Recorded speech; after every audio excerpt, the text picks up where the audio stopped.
Hey guys, Cam from Inky Knuckles here, ready to get going with our Saturday night art show. We've got some special guests, some usuals, and a whole lot of fun to be had. But without further ado, let's just get moving. First up, and I'm just going in order of how everyone appears on my screen. Mr. Ryan Sherwood, how you doing, buddy? Good, I'm doing great. My backyard is not on fire. And no one's tuned in yet, but I'm sure we'll approach the topic. Oh, we have some viewers now. Yeah. But, Mr. Evan Cagle on right now. Oh yeah, go ahead. If Evan has to leave, we know why. It's warranted this time. Awesome. Well, thanks, buddy. You got some cool stuff to chat about and cool stuff to show us tonight. I do, yeah, including this sweet hat, which is probably the most legendary hat in all of kayfabe. Yep, it's true. Awesome. Next up is Mr. Troy Nixey. How you doing, Troy? Good. Sorry. Oh, they're both there. I wonder if you should swap them so people don't have to stare at my bald head as I'm drawing.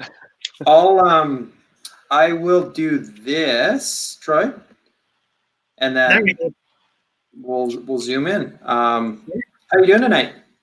I'm doing very well. It's interesting. This is a little later than I've recorded with you before, so hopefully I don't fall asleep halfway through. Well, that's okay. Well, hopefully someone will say something controversial and it'll keep you awake. It's impossible. You'll have to stay awake for days with what's said here. What are you working on, Troy? I'm just going to do some small drawings of some criminals. Awesome.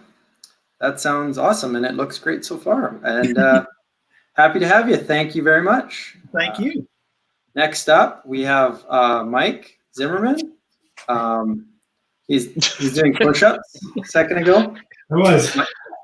How you doing, Mike? Good. You, Cam?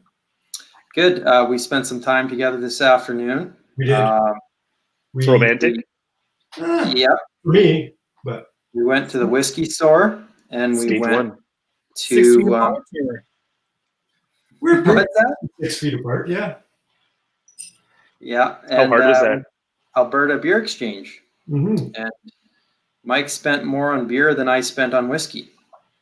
Priorities. Yeah. And I found a bottle of Cagle that Mr. Evan Cagle has recommended to me, but it was too expensive because I don't make Mike Zimmerman money. So I had to go for the cheaper version. Well, Evan, how you doing? I'm good. My backyard is on fire, so. I see. Before we go too much further, Octavio just quoted or commented, and no, they weren't planting tulips; they were kissing tulips. Anyway. Oh. We should give some people some context though, because Evan's backyard is on fire. There's a fire in the building behind him currently, so hopefully he can stay. But it's not serious. Well, we're going to see how straight the lines are. You should probably bust out a sheet of paper right now, and we'll be able to tell how high your heart rate is. In my expert opinion, it's not serious. there's 230 firefighters responding last time I checked. That's like all of Calgary's firefighters. Way to undermine my fire knowledge. That's how uncaring he is. I was the fire expert until you piped up. Well, sorry, that wasn't intentional. I was just. That's crazy, though. That's really crazy. These firefighters are breaking COVID distancing rules right now to save your neighbor's building. So my neighbors don't deserve that. Is there a specific apartment you'd like to have a spot fire in? Nothing I'd like to mention on the air, that's for sure. Yeah, that's okay. Yeah, be careful what you wish for. Yeah. And so, Evan, you're working on Elric. Yeah, I'm going back to that piece from 2 weeks ago now, or so. Mm-hmm. Are you guys sick of it? Should I work on something? No, this is amazing to me. So, Evan, I have a question for you. This speaks to my lack of knowledge of Scratchboard. Because I've used it in the past, but it was just a sheet that was completely black already. So what is, and if you've explained this already, I apologize, but I was No, there. it's fine. So what kind of paper is that, and what kind of ink are you putting on your sections to then go in and be able to work on? So this is essentially like the Scratchboard that you just described, except that the clay that's coating this wooden board is white rather than black. That's the difference. So as you work on an image and you cover it with black, you're able to go in and work in reverse. You're able to work subtractively with a knife to scrape away the black and reveal the white underneath.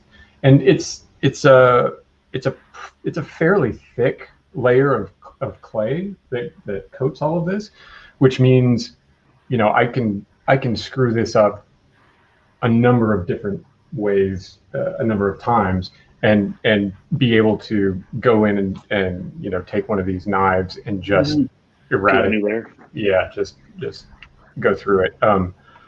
Which, you know, if you're too gross about it, you know, if you're really sloppy, can make for sort of an ugly surface. But you know, it'll still scan perfectly. It still reads photographically as, you know, black and white. So. And how does it take pen? It depends, because the clay is very smooth. It doesn't have a lot of tooth to it. Yeah. A lot of times, brushes and ink techniques that work perfectly well on paper sort of get a little bit goofy on the Scratchboard. So if I use you know, a crow quill or something with a pot of ink, I can count on that to bleed probably 9 times out of 10. Okay. And just because the surface is so smooth and it's just not porous at all. You know, the ink just sits right on top of it until it dries. And so, oddly enough, you know, this is one of those situations where, you know, the least expensive tool is the exact right tool for the job. So, you know, anything that gives you the coverage you need. I typically, for larger pieces of real estate, go with like a permapank marker because it's just super black and does not bleed, and I can, you know, it also doesn't saturate the clay, so I can go through it with a knife. And but yeah, I think a fountain pen is probably the most that this can take in terms of like loose ink. And even that sometimes, like I did a lot of this detail around the edges with a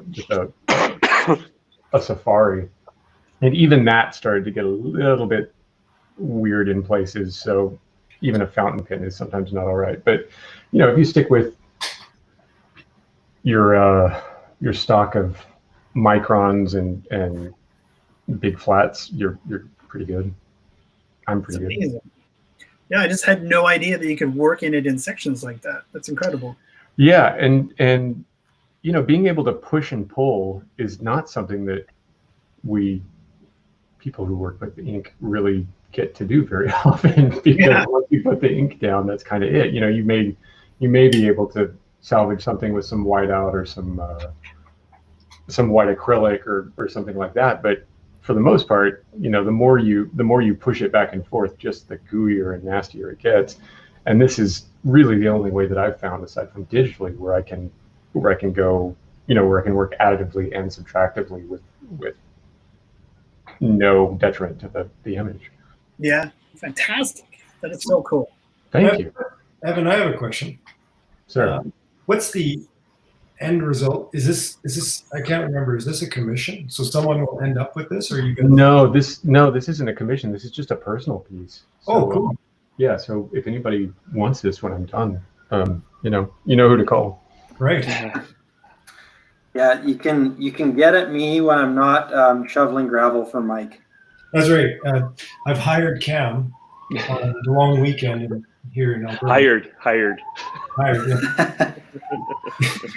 Hey guys, well, that was very cool. I think Evan's process is something that I think has intrigued quite a few of us, and I know Troy, him and I talked earlier this week, and that was one of the things we wanted to approach. But for tonight, and Evan, you weren't on the chat quite yet when I prefaced our group for the questions that I ask every to kick off every episode.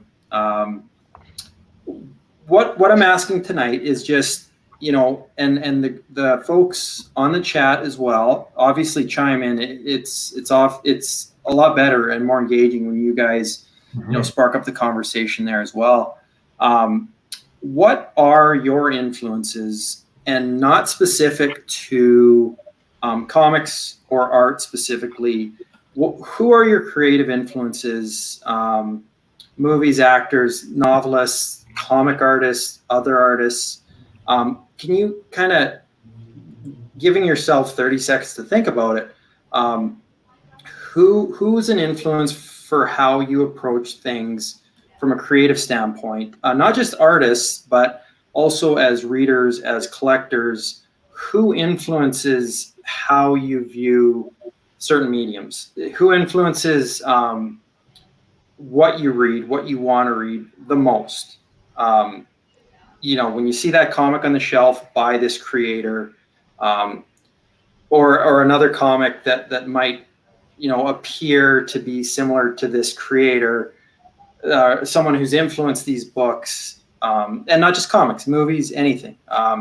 Just if you can nail down one influence, and it doesn't have to be specific to comics, then let's just talk about it. And Mikhail leads it off with Neil effing gaming. Yeah. So who wants to go first? Go reverse order this time. Go with Evan. Yeah, he's going to only be on the show for the next 7 seconds before. It's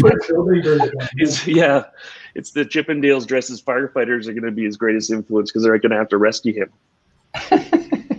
Why don't we go with Troy? Troy said he had an answer. Yeah, go Troy. If you got my answer, yes, the guy with the most uninteresting answer. It's interesting. Jesus. Do you mean influence or inspiration? Because I don't really feel like I have anyone at this point in my career who influences me. Like I don't, like if I'm stuck for an idea or an execution of an idea or something, there isn't someone I go to see what they did to help me get through a problem.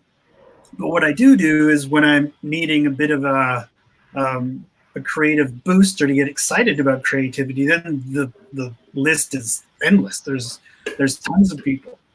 And for that, Troy, and then I guess that kind of is the question. And I know you're incredibly versatile in your creative ventures. You're not limited to one thing, and you've worked in multiple mediums. From that true creative standpoint, is there just one name that comes into your mind for that? No. You can't say Mike Mignola either. No, and it's funny because well, he didn't. But there isn't one person who I lean on or who I felt was sort of a launching pad. It's just sort of developed over time where I found things that I was really excited about, but I don't necessarily know if they filtered into my work visually or even story-wise, concept-wise. I don't really know where I tap into the things that I do in terms of what I like to write and draw. I mean, obviously, there's an antiquated aspect to what I do. Everything takes place in the past or in some weird future that looks really old. But, how about different versions of yourself? Like, what about like running, Troy? Did you feel like you were more creative or open-minded after you went for a run? So, like, is there certain things that you do for inspiration? Yeah, like it's funny because when I do need some inspiration, a little creative boost, I'll go to movies. I've been watching a lot of Kurosawa lately. So is there any kind of like particular movie or a director where you'd be like, okay, I feel creatively inspired by seeing his stuff? The Coen brothers do. The Coens get me really excited about creating, yeah. Cool. Uh, Like older Coen brothers or newer Coen brothers? Everything I've ever done, I think they're geniuses. Yeah. They I can totally get behind that. Yeah, what I appreciate about the Coens is the way that they can execute their stories makes it look like it's easy to make a movie. Yeah. It's just it's flawless how they make a film in terms of just even on an editing standpoint, like shot to shot, scene to scene, just flows so smoothly. And I get really excited about creating when I watch the Coen Brothers film. Do you have a particular favorite? Is there one at the top of the list? Yeah, No Country for Old Men. Oh, yeah. For the first time, because I kind of went into that cold. Yeah. And I don't know if I had even seen a trailer. I think it just was there. It was out. It's like, oh, Coen Brothers. And 5 minutes in, and I'm sure everyone's had this experience where they either hear something or they see something or read something, and they're like, this was made just for me. and that's exactly how I felt about Oh Brother Where Art Thou. Sorry, Oh Brother Where Art Thou. Not Country. That's a different. Yeah. Where the hell did my pin go? Is that a line in the movie? No, I just dropped a Oh. out of my foot. I stabbed myself. Because I'm like, that is a very uninteresting line to quote. It's like, yeah. Oh Brother Where Art Thou is full of amazing quotes. That's a great show. So I'm just going to say something real quick about Coen Brothers. I always mix them and the guys who made the Matrix stuff. Oh yeah, the Wachowski brothers. Yes. Well, I guess they're brother and sister now. They're just Wachowskis. They're actually just Wachowskis. Wachowskis, yeah. But it's I'm like, oh, when Troy said that he loves the Coen Brothers, I'm like, oh, Matrix, okay. I know, right? I used to think that too. Yeah.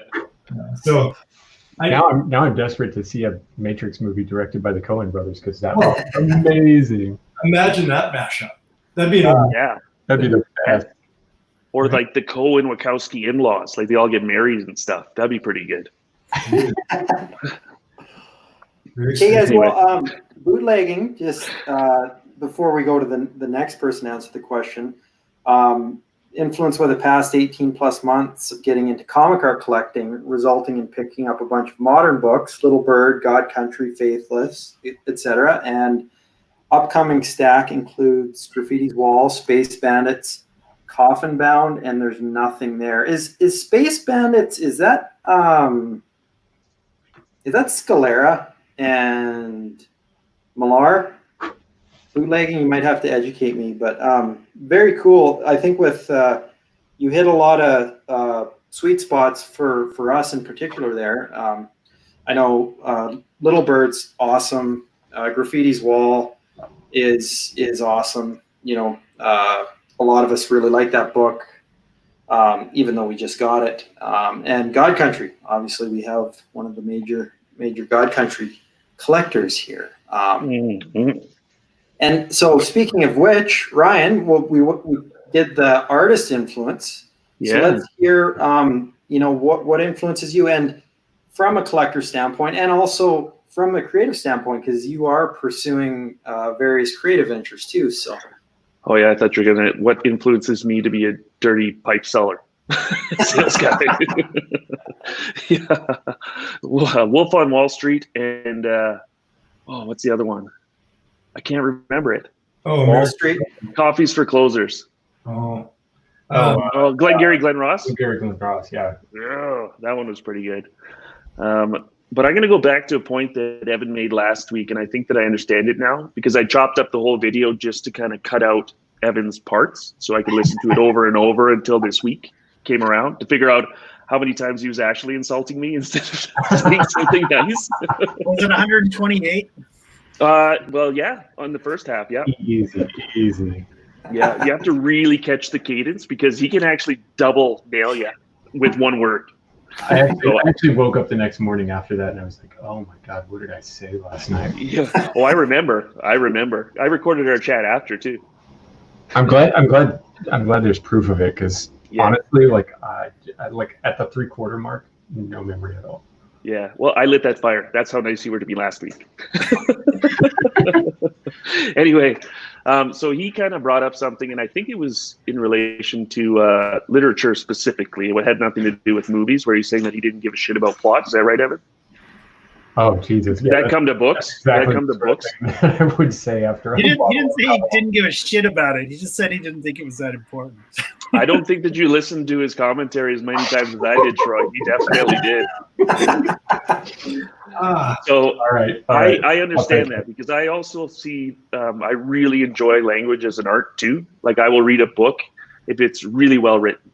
So that kind of inspires me to be a little bit more than a couch sloth, and to be more creative. And it's funny that you brought up No Country for Old Men, because Cormac McCarthy, the way that he writes, I find is challenging, and it's unique. Like, he decides that he thinks that commas are useless. And like, how do you get to the point to be a master in your craft to decide that one of the most commonly used, punctuation marks is useless in literature? So he's been a major, and his stories, like, I don't know why, very complex to capture, like Blood Meridian. He's kind of a great example of the style over plot thing, because I've read Blood Meridian like, I don't know, a dozen times, and I still can't tell you, like, if you were like, why is there a gang of 500 desperados in the, I'm like, I don't know, but I remember the chapter like verbatim, Well, he's just writing emotion, right? I mean, it's just mood, atmosphere, and The Road. It was such a short book, but so impactful, just the way that he would describe things very bluntly. Like, that would typically have this huge lead up and all this drama, and you're like, okay, I'm getting it. So, especially when you know the origins of why he wrote that book. Yeah. Well, because he had. What's that? Go ahead, Troy. I don't know. He had a child very late in life, so he wrote it in response to accepting the fact that he's not going to be there to see his child probably even graduate high school or at least university, not get married, not meet his grandkids if that happens. Very fatalistic. Yeah, him just coming to terms with that, and it makes complete sense, when you read this book, and it's a hard read. Like, it's. Well, I really liked it. It was one of the few books that I read cover to cover in one sitting. You have to. Well, it's short. It's like The Hobbit. I read The Hobbit because I couldn't leave bed, and I was like, well, you've got nothing else to do. Even though you had the feet, like, every time they describe the feet, you're like, I feel like I'm in this book. Are we talking about The Hobbit or The Road? Yeah. The Hobbit. Anyway. Because feet figure prominently in both. Yeah. But in the Road, what I really like, because I think about that book a lot, because there's so much in it that you're like, why did the forest all burn? Why was the ocean a silvery gray? And then you realize, like, he's done his homework.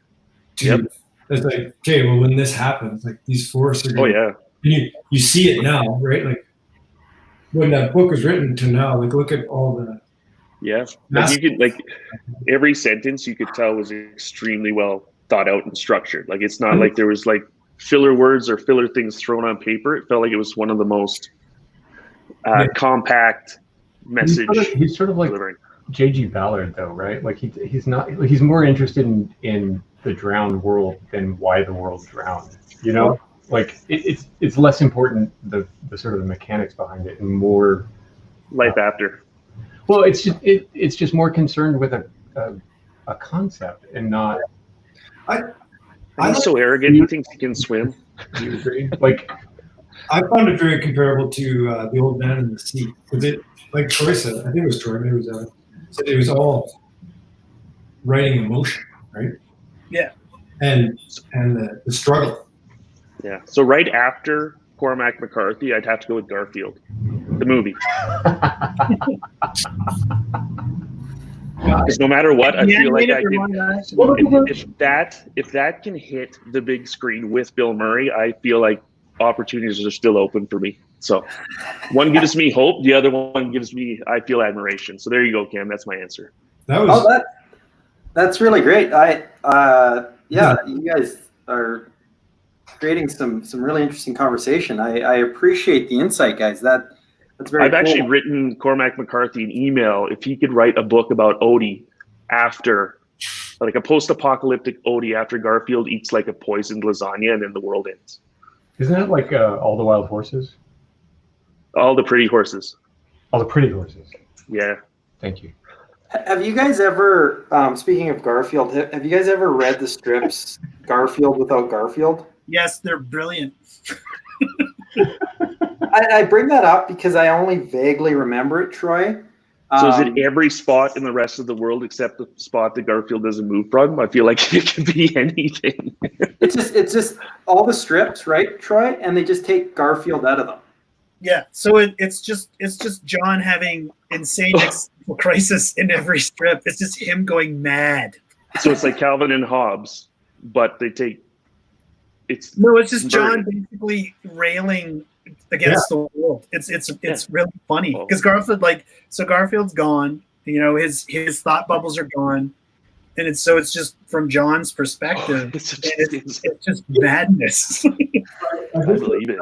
It's actually called Garfield minus Garfield, and it's hilarious. And you realize how sad and pathetic the character John is.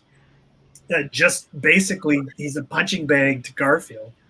He's like one step above still Caillou. Caillou was probably the most annoying character ever created. If you guys don't know Caillou, don't watch it. The whiniest kid on the planet is supposed to instruct your children. Well, and I guess, and we can touch on a little bit later too, on strips and our love for comic strips. And that's interesting, Troy, because when that came out years ago, I only read about it briefly. I just didn't get it. And I don't think I read enough of it. I just read an article about it. But now, you know, as you've described it, it's something I want to pick up. But so we're going to go to Mike next. If you did that with any character, though, it would net you the same thing, right? Like if you had Lil Abner, but you took Lil Abner out, like everybody around him would seem like a psychopath. Well, Snake Eyes you can do with Snake Eyes really well. I think why it worked so well with Garfield because it really was just because John's just talking to himself regardless. Yeah. It's not like he's having. Exactly. It's not like he's actually talking to he's talking at the cat. You know, it's not like he understands what Garfield's reaction. I guess that's true. So would it work the same with Calvin and Hobbes? I'll just leave that there because take out Hobbes. Yeah. Well, probably because it's more childlike. It probably does work fine because he's not as like I don't think he's as ranty as John is. Well, like John is literally screaming at the world. It's so good. We call it Mike Zimmerman strips. I'm looking at one March 1st, and it's just a blank panel. And then the next one, John comes in and he's wrapped in tape, and he says, "We're out of tape." And then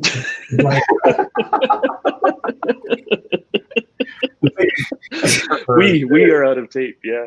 He's got this masking tape all over his eyes and everything. He's like, just walking through, we're out of tape. And you're like, that reminds me of my stepmom right there. Current day Jim Carrey. Yeah. Okay, so what inspires me? Just hang on. Just hang on 1 second. I just wanted to touch on some of the previous comments because Reba said something interesting about her whole collection now could be predicted by the impact of Jason and the Argonauts as a little kid, big monsters and peoples with swords and stuff. And I know Reba has got a commission from us coming up with something similar, but that's kind of as a collector, in my mind, as we approach this topic, you know, and I personally I love hearing stuff like that because I think all of us who are in comics, you know, into it as much as we are. And art, I think there is that one thing that kind of kickstarted it at some point. But it's amazing that, you know, Reba's such a major collector, and it's kickstarted by something that wasn't comic. Related. Reba and I are kindred spirits because just when I read the Jason and the Argonauts, it reminded me of all the Conan movies and all that other stuff that. Yeah. You used to watch as a kid. Harryhausen claymation stuff is pretty great. And bootlegging just mentioned, picked up Graffiti's Wall based on prior IG art shows. I finally got my hands on it. Oh, cool. This is the only copy. I think there's 2 copies in Calgary, unless Ryan, he's probably sitting on No, the you're just third supposed to say we're sold out in Calgary, because then they assume that, so many have sold. Well, one is in my possession, and it's soon going to be in someone else's possession. And and the other one is in Riley Rossmo's hands. He actually just texted me about it tonight. So just wanted to touch on that.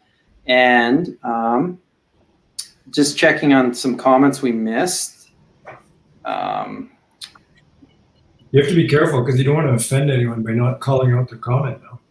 Yeah. Well, I think it's important to admire other people's opinions, Mike. That's right. You're growing, Ryan. I appreciate that. You made up the rules, Mike. Stick to them. Yeah. No, do as he says, not as he does. Reba says, Octavio points out that Caillou is Canadian. No, he's from Quebec. He's not Canadian. We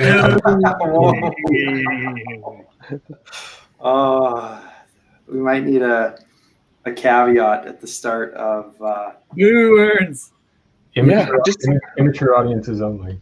And Dan, I apologize.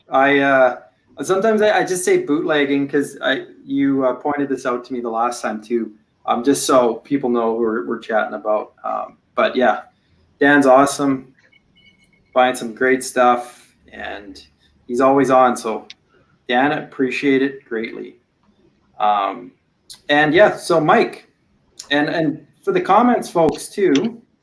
We've only heard a few influences. Octavio, I think yours is probably either Jade Giant or Rick and Morty focused. So I want to hear from you.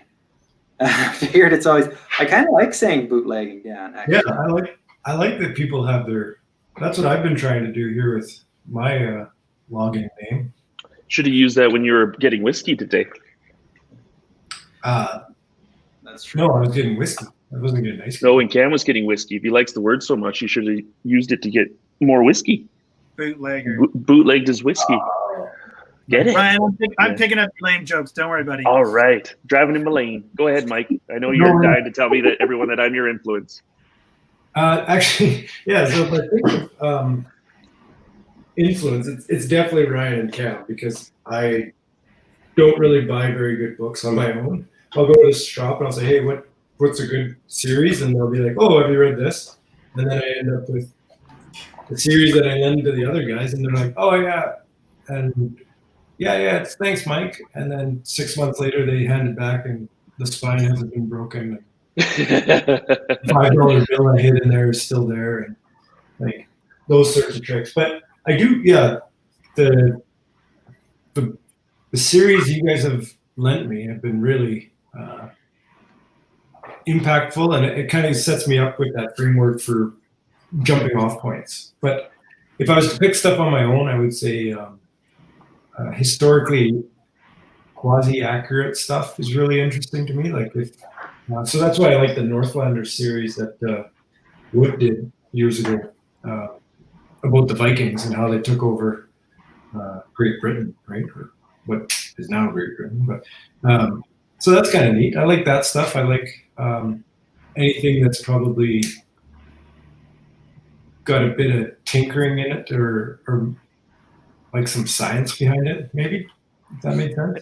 And you look in a different direction than anybody else. Like I should say that you're one of my influences too, because when we go for lunch, like it's totally out of left field. Like that book, I Am a Pencil. Like nobody in any realm of my life would bring that up ever. And I was like, okay, this is a totally unique approach. And the way that you explained it, it was really interesting and made me think about it, right? So I don't know if you guys know this book. No. Or is that the story about how a pencil comes to be? Yeah, so you said that currently nobody knows how to manufacture a pencil in its entirety on their own. Yeah, start to finish, impossible. So what is that a book? Was that a book? Or is that No, an essay? an essay. And it was, I think it was in The Economist, but it was just to lay out like and it becomes incredibly evident in this sort of COVID world, but how interconnected everything is. Like even when there were rumors at the beginning of April that they were going to close the Canada-US border, I had a massive panic attack. I was like, 40 million people are dying in 2 weeks, right? Because how do we eat? And that's how connected we are. So, yeah, it's thanks. But yeah, it's just yeah. I think you mean influencer, because I think Mike called himself an influencer today. That was French. His heavy social media presence. He's yeah, that's me. He's an influencer now. We were driving. How he can indenture his friends short term. We're driving somewhere and there's a vehicle that had Insta on the license plate. I was like, I don't even know what that means. Like noodles? Oh, that would have been amazing if you asked me. Cam's like, oh, he must be big on social media. And I was like, glad I didn't say noodles.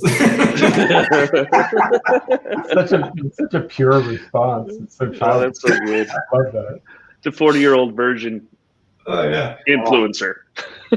Like I'm still on social media. I just don't really like it. So I don't look at it very often. Yeah, you launched a couple attacks this week on the WhatsApp chat on social media, and Gerardo's Twitter got hacked, and you told him that was a blessing. It is.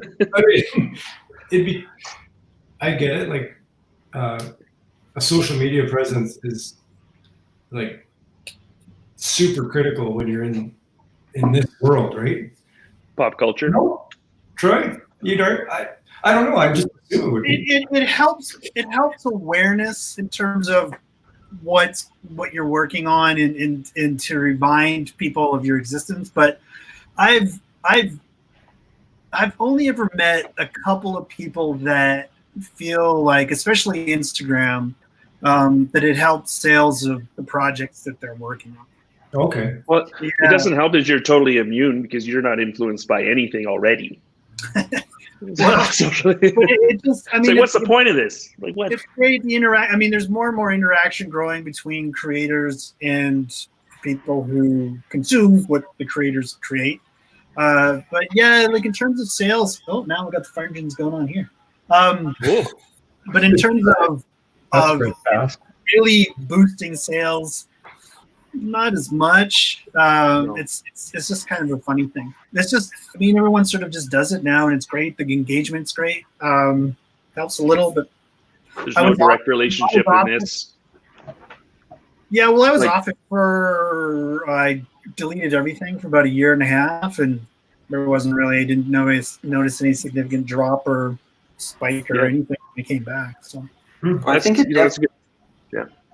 I think, yeah, it definitely serves its purpose. I think, I got an Instagram years ago just to find a tattoo artist, or I found a tattoo artist and I got in touch with them through Instagram, and then, it just kind of grew from there. But I think, with our group, with Inky Knuckles, and Troy, sends me pictures of new artists and guys that potentially, we might ask to join the group kind of on the daily. So I don't want to say recruiting because I think that makes me sound pretentious, but I think a lot of how our roster's kind of grown has grown strictly from, that presence on Instagram and that awareness of some pretty great artists. But I had a really interesting conversation this week with someone. It's not a comics person, with like 250,000 followers. This person, and that served as a jumping point onto something else, which has provided insane amounts of income. But I won't get into it here. We'll talk about it after. Yeah, it's a tool for certain launching pads, Yeah. but and it's I can funny, see how it's we not. The number of followers doesn't directly relate to art sales. I can It see doesn't, that. because a friend of mine has about 250,000 followers, and he does Kickstarter things, and he does okay. He says, but his growing numbers do not, like what you just suggested, Ryan, is that there isn't the correlation. You think, oh shit, 250,000 followers, he must be banking it, and he says he's not. Yeah. So I'm going to look at this comment. Cycle Cleveland down here. Ditko's dedication to his craft and his unwavering artistic integrity is inspiration. I don't think he would do well today because I think that it's so open because he was a bit of a dick, right? Like he was totally. He definitely has some misanthropic tendencies, and he had some very interesting political. And he died broke. Like he passed away, like basically broke too. I thought, right? I don't know if he died broke. He appreciated and respected the process in terms of it allowing him to share his message, because he never stopped making comics. He just made these sort of very, they're very odd. they're very sort of agenda-based comics, and he rented this office in the same building for decades. And like there's videos on YouTube of people going up and knocking on his door, and and him just basically opening the door a crack and then closing the door when people would go away. Did you read that piece, Troy? I think it was I want to say it was like the Atlantic or something, where somebody hunted Ditko down after one of the Spider-Man movies, maybe. Oh yeah. Yeah, and it's a real like I don't know what how to put it, like looking for J.D. Salinger kind of thing. Yeah, like, yeah. John Hughes. Like the guys Howard Hughes. John Hughes was easy to find. But no, he was tough to find too, actually, Evan. That movie came out in '97. I understand you didn't see it. But he hunts down Ditko and like had the same experience. Like knocks on the door cracks. Ditko's eye appears, in the narrow space, between door and frame, and like but then something like he goes back multiple times. I can't remember what the deal is. Anyway, he gets access. And like actually gets into Ditko's apartment and like, has a as close to an interview as he can with him. And it's read that. I'll have to hunt that down. I feel like it was in the Atlantic, but it was sort of a weird piece because it was like Ditko wasn't getting any attention for all of the being a creator. Yeah, for despite all of the money that his characters were making, like he just wasn't getting any sort of attention, and this one writer thought that he might like to have his moment in the sun and say his piece. Yeah, it's very much like Troy just described. Like he's got some misanthropic tendencies and he's probably not used to speaking with other humans. Like it's total recluse. Yeah, his communication's on the page. Yeah, it's probably been a few months, and but also still put out comics and they just became these sort of bound diatribes. Yeah, because he was basically he got the Spider-Man gig because Kirby they didn't like the way Kirby drew Spider-Man. Anyway, that's another story. Oh yeah, sir. About that. I wasn't sure if you're posing that as a question or a statement. It was rhetorical. Okay. Yeah, Evan was he must have been really gone if he doesn't remember that. ML has commented on what you're referring to, Evan. So, or maybe that was Troy. I don't know. I was looking up Steve Ditko. So, well, that's a good question for the artists here too, because it's would you ever sacrifice artistic integrity for popularity and money? Like everybody's had to answer that question, right? If I would have, I just would have learned to draw X-Men really well. Yeah. I mean, I had that inkling early on, and I did a little Batman way back when I did that project with Mike. But it's not what interests me now, and I know that the path, perhaps the perception of the path, would have been smoother had I just chased that. Rather, would you have just kind of like bided your time until you had enough clout that you could do your own thing? You're like, okay, I'll draw Cyclops. We'll pining about Jean Grey. I did my own thing. I got the Batman gig after Jenny Finn, so and because Mike wrote both, he just put my name forward to the editor, to Mike Carlin, who edited it, and it just kind of came from there.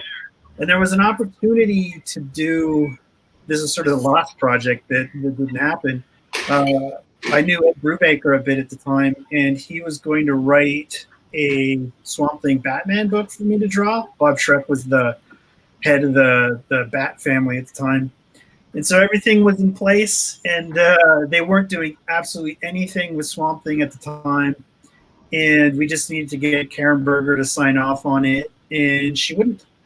Huh. And it went poof. And then I didn't really pursue too much decent stuff after that. And it wasn't because I was angry or upset or anything. It just, my interests really did lie elsewhere. They always had.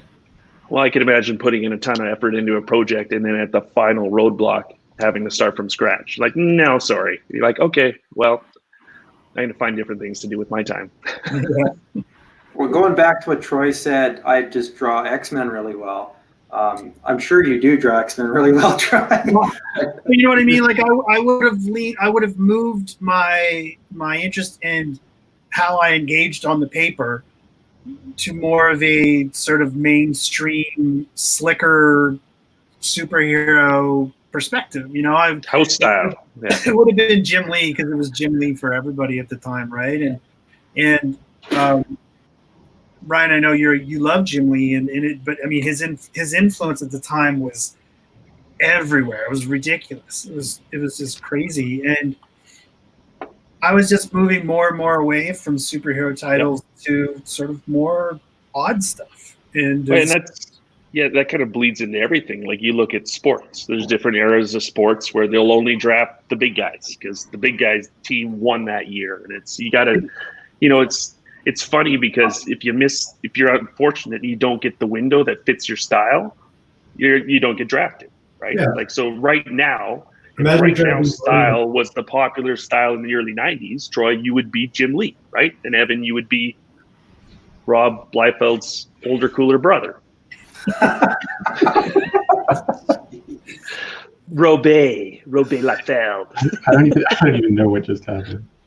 Well, and that kind of bleeds into my other thing too, right? Like, and that's kind of like the mass mindset with things, because the most popular, sought-after collector comic right now, Youngblood 2, right?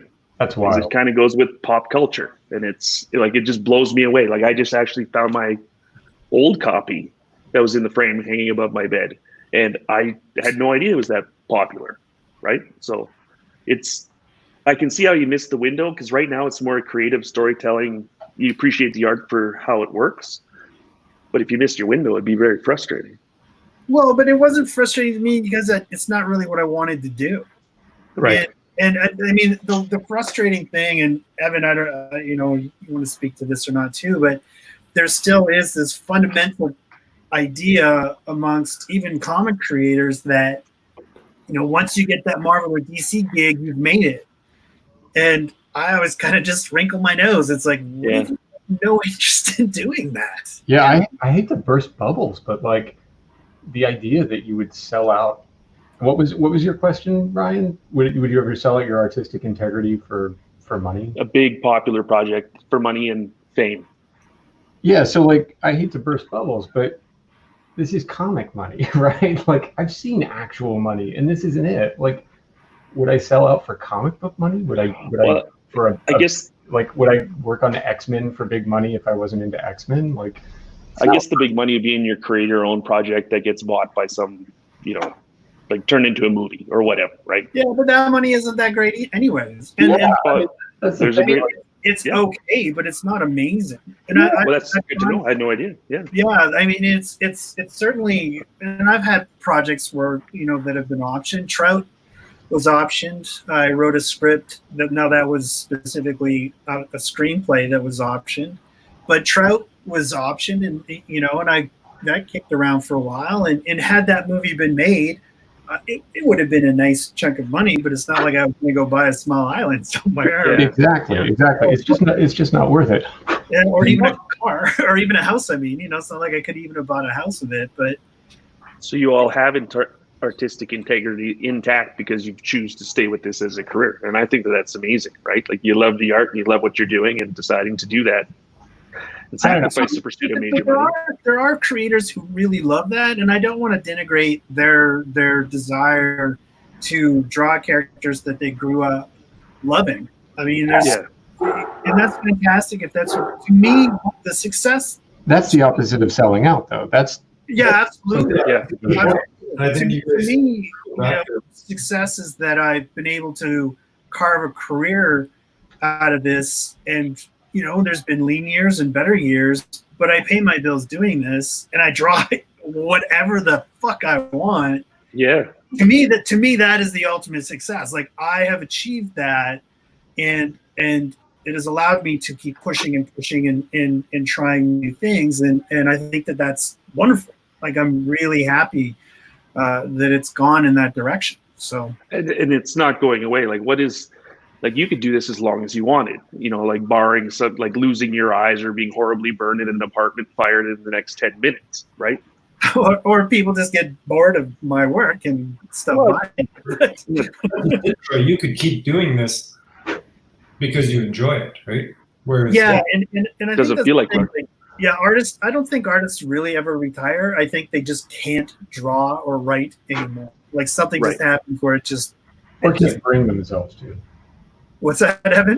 Or can't bring themselves to. I mean, some people just get tired of it, Yeah, that's true. And you have certainly read that. I can't imagine not creating.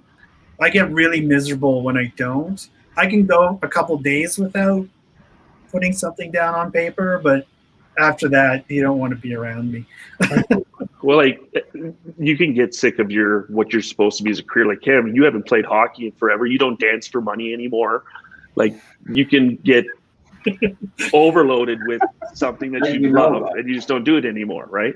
Well, yeah, maybe that's why, maybe Mike brought you over to build a stage, and it wasn't a planter. I don't know. Well, I just back to what Troy said about creating. I think in a more general sense, and you can get back to digging at me in a sec, but I didn't want to divert from that. But I think in a general sense, Troy kind of answered that question, and I think Ryan's question. I don't want to speak for you, but I think it's not more about, okay, what, am I going to sell out for money? It's basically what's more important to me, crazy financial security versus my willingness to create. Like, is that, and Troy kind of answered that too, about how, and I don't want to speak for you, Troy, but it sounds like you live to create, and I do. And thankfully I have a really amazing partner. She understands that. And it's a massive part of who I am. The vast majority of my day is filling my brain full of visuals, whether it's words on paper or it's images.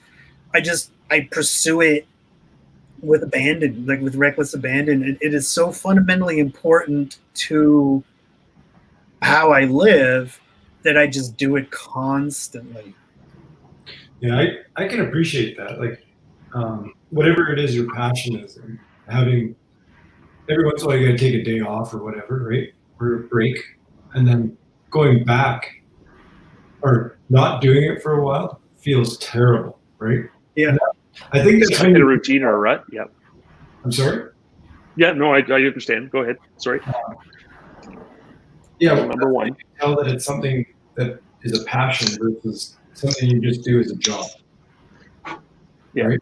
So if you draw or paint or create 5 days a week and you take a weekend off, that's one thing. But if you take 3 days off and you're like, oh, I just need a pencil in my hand, right? Then you know it's your passion. And yeah, we all have something like that, right? Yeah, I think it's like when you go on vacation and you have to remember to make space to put your art supplies in your sketch pads. Yeah. That's when you know that you're in it for life. You're a life. Yeah. Where it's first thought of your, yeah. Well, I think even what Evan's doing, like as we watch him in his process, that there's something in that, and Evan, you could be completely off base, but it's not like you chose an easy path here. You're using a process, a medium that takes a high level of ability to create what you're creating. And to me, like, it just blows my mind. Like, it just absolutely blows my mind. Yeah. And so you're clearly getting something from the process of doing that, or you wouldn't do it, right? I don't know what I get from it. I mean, I think I must get, like life force out of it, like I must think on some level that like every line, and I believe actually, Troy, you're probably the same way. Every line I draw is like adding a year to my life or something. And so I'm like, I act as though I get paid by the line. Oh, that's why you draw so many. Yeah, I could. You greedy man, Evan. Here we are with two guys who love lines. Yeah. Well, and it's true. There is something about creating texture, mood, everything else with lines, and I kind of stumbled a little bit when I went back into comics after the whole movie thing ran its cycle, and because color comics was now the norm. It's what everybody was doing, and so both projects that I was going to be tackling were color, and I sort of pulled back from my instinct of what I like to do. And even though I had the colors telling me just do what you do and I'll work with what you give me, I was like, no, I need to leave room for color, and I sort of felt like that was the wrong option, that I just needed to do what I needed to do. And I want to pick your brain about this, because this is exactly where I find myself. I've got a really amazing colorist that's working on the book with me, and I constantly find myself like deliberately not doing, like leaving a space blank, leaving areas of what I would ordinarily fill in. Being considerate for his job. Just so that there's something that he can do. Man, that is rare. Is that weird? Is it who I think it is, Evan? Jackson Pollock. I think it is who I think it is, and I believe it is who I think it is. It probably is who you think it is. Yes, and so he was the one that was with me, was really adamant about me doing. He is exactly who you think he is. Yeah, he was adamant about me doing what I wanted to do, and he would work with what I gave him. And because he is who he is, I was constantly like, no, I need to leave more. That is exactly where I find myself at this moment. And does the tail wag the dog like that? It's a constant back and forth. It is like, it's just, and like with him, like we used some color as storytelling devices, which was amazing because I knew that he would really be able to sell them. But I did, like, I felt myself really struggling, and I've been having this debate with myself for a long time. And Evan, I would actually love to have it with you one day. It doesn't need to be here because it would probably be so boring to everybody else, to you and me. But just about the terms of working to your ceiling, and if you're not working to your ceiling, how do you improve because you're not pushing yourself? Right. And I struggle with that constantly. And just the decisions that I've come to recently was just, no, I think I would rather have a smaller body of work that really exemplifies what is me than a larger body of work where I've pulled back significantly, if that makes sense. Yeah. There's an interview with David Bowie during, I think it's during, maybe just after Serious Moonlight, so after his Let's Dance album. And it's the first time that he's got stadium audiences, right? Like this is his first huge thing. And he talks in this interview about how he had this freak out moment where he was like, what are all these fucking Phil Collins fans doing at my show? Like, and he had this moment where he couldn't understand why he was there was something in the air that night. Yep. Ryan, you're terrible. You're so terrible. But he couldn't understand how he had made the jump, and how he didn't realize that he had made the jump from being something sort of niche that only a few people really appreciated, to being something that was so mainstream that he would headline for forever after. And I sort of feel like if I ever find myself in a position where You're getting famous.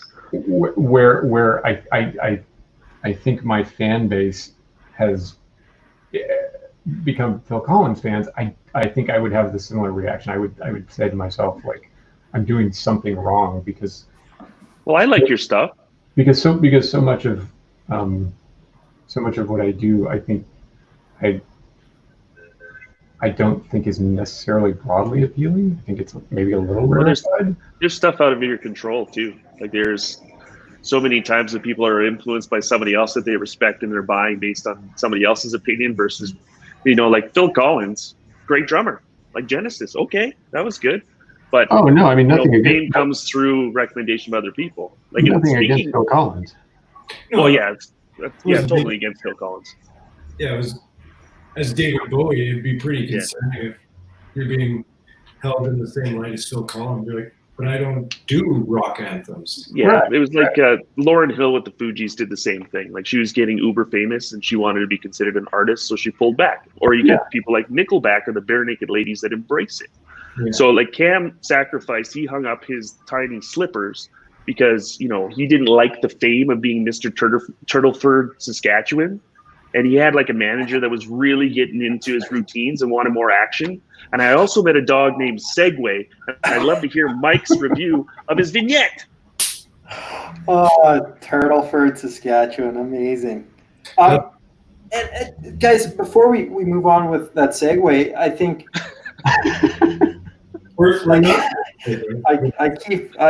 it's good conversation tonight.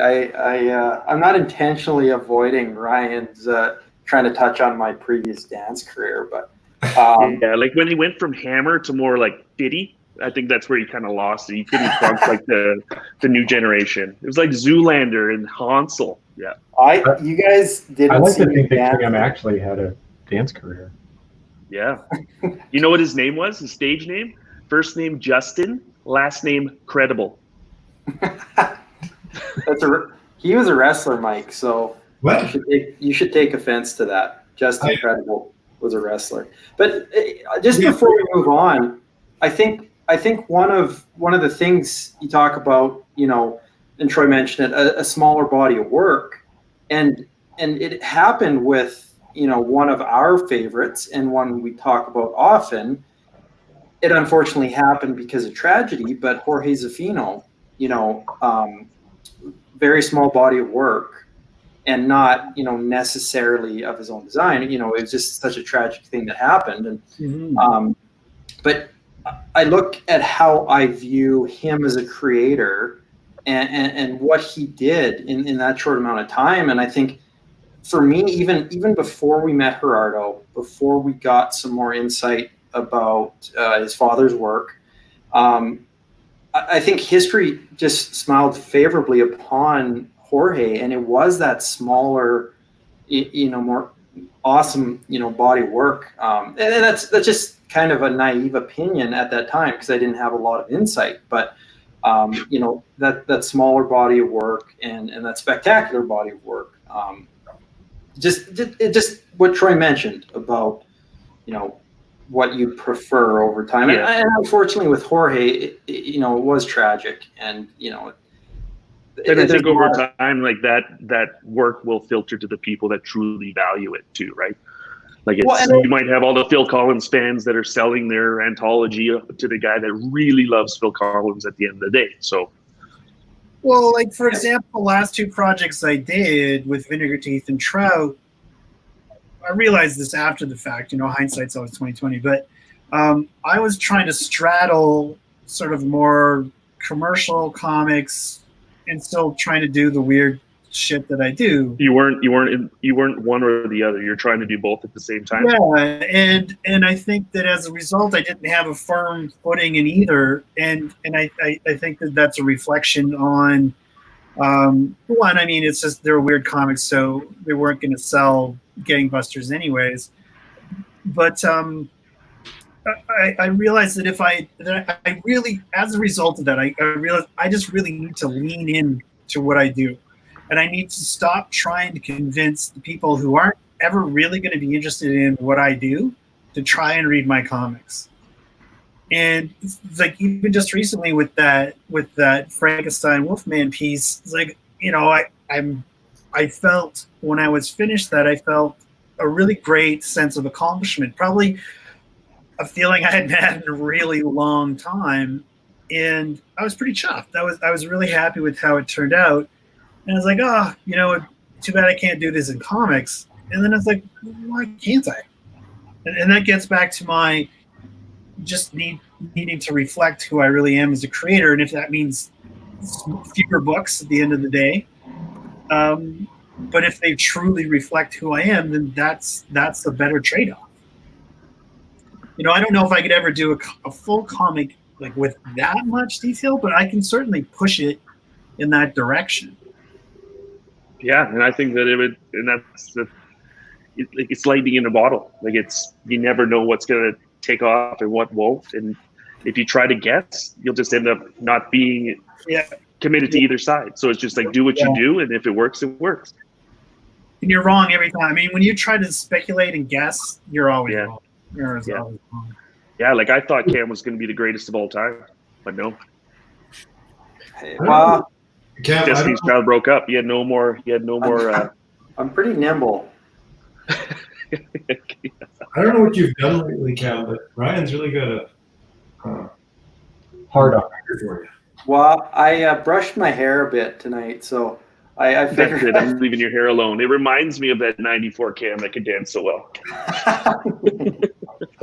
On this piece in particular, it's unfortunate, Troy, that you did such an amazing piece, and it's going to such an unlikable fella. That's all I'll say. No, this is, and I'm sure most of the group saw this one this week because Troy posted and we posted it. But it's so incredible. It's so incredible. I told you this before, Troy. Like the craftsmanship, the skill, like it's all unimpeachable. But it is their expressions that just kill me. Oh, I know, right? Like they're real people too. Yeah. Well, it's funny. That was the whole thing, right? I mean, you have to put some humor in. I mean, it's humorous beyond the fact that they're in racing gear, but the fact that Frankenstein's monster just sort of staring off into the distance and the Wolfman is like giving him the side eye. Yeah. Like Frankenstein looks tired because he's driving all day. But it's Frankenstein, so he doesn't get tired.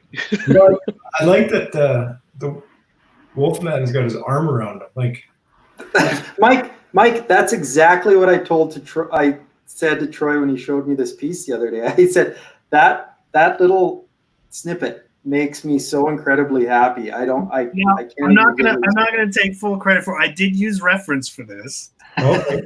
You know, I didn't pull this out of my ass, but Friends? Like that's I don't think he can count as a swipe, like the arm around of a shoulder because Frankenstein's been driving all day. That's pretty unique. Well, it's a very casual kind of photo op here. So. I like to imagine that this is Cam and Ryan on a road trip. Cam doesn't get to drive. Guys, that's what's so funny is like they're just sitting there nonchalant, and there's a lightning storm and flames coming out and smoke. It's like these guys are fantastic. Life, if that's it's going to be a big Tesla machine attached to that crazy car of theirs. Oh, it's so good. Like if you got paid by the line, I think that you wouldn't have to worry about selling out at all. Like that's a Spider-Man movie worth of line in there.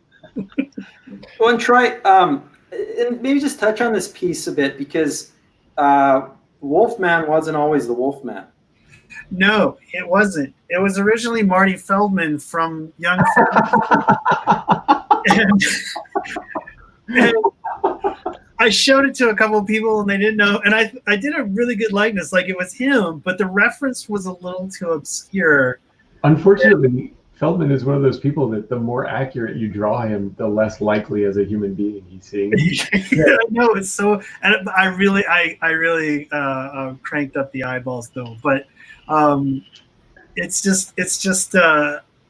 didn't sell as well in terms of I was happy with how it was coming together. I probably took 3 or 4 days just to pencil the thing, and I was gonna go, and then I showed it to a couple people, and half got it, half didn't. And it's like, well, everyone knows who the Wolfman is, so I changed it. So I'm gonna count me as a newbie. I Who's don't sold know. out? The only Marty I know is Marty McFly. So Michael J. Fox's Teen Wolf. So who's Marty Feldman? Oh, he's an actor. So he was in a movie. Mel Brooks directed it, I believe, didn't he? With, Young Frankenstein. yeah. Oh, okay, okay. Yeah.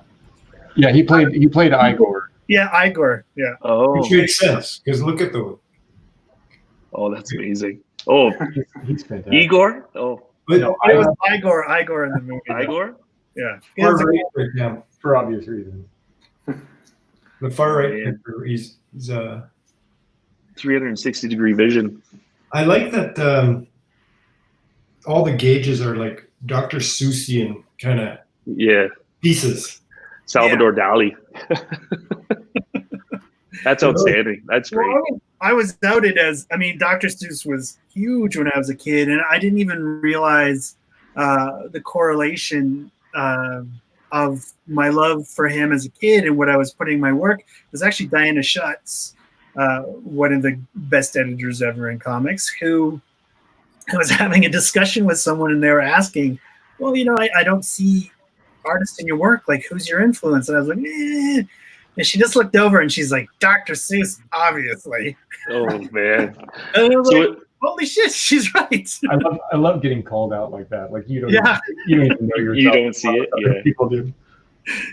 So how would the colorist that would not be named enjoy coloring this piece? Oh, he would do a great job. But I mean, it was created so that it didn't need color. Oh, I mean, absolutely, it doesn't. it would just bury everything. Yeah, an artist choice in that. I mean, it's a bit of a different thing with this one, but Did that unlikable fellow we talked about? Did he say something about Frankenstein yeah. initially? Yeah. Okay. But and so he said something after the last Frankenstein monster that I did, and so I think he wanted.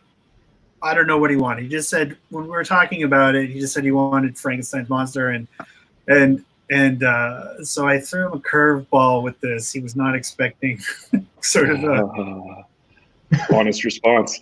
yeah. I like the more I look at this, I just feel like it's Cam coming back from Toronto, and I am the Wolfman. Like that is 100% us on the plane. No, this is us.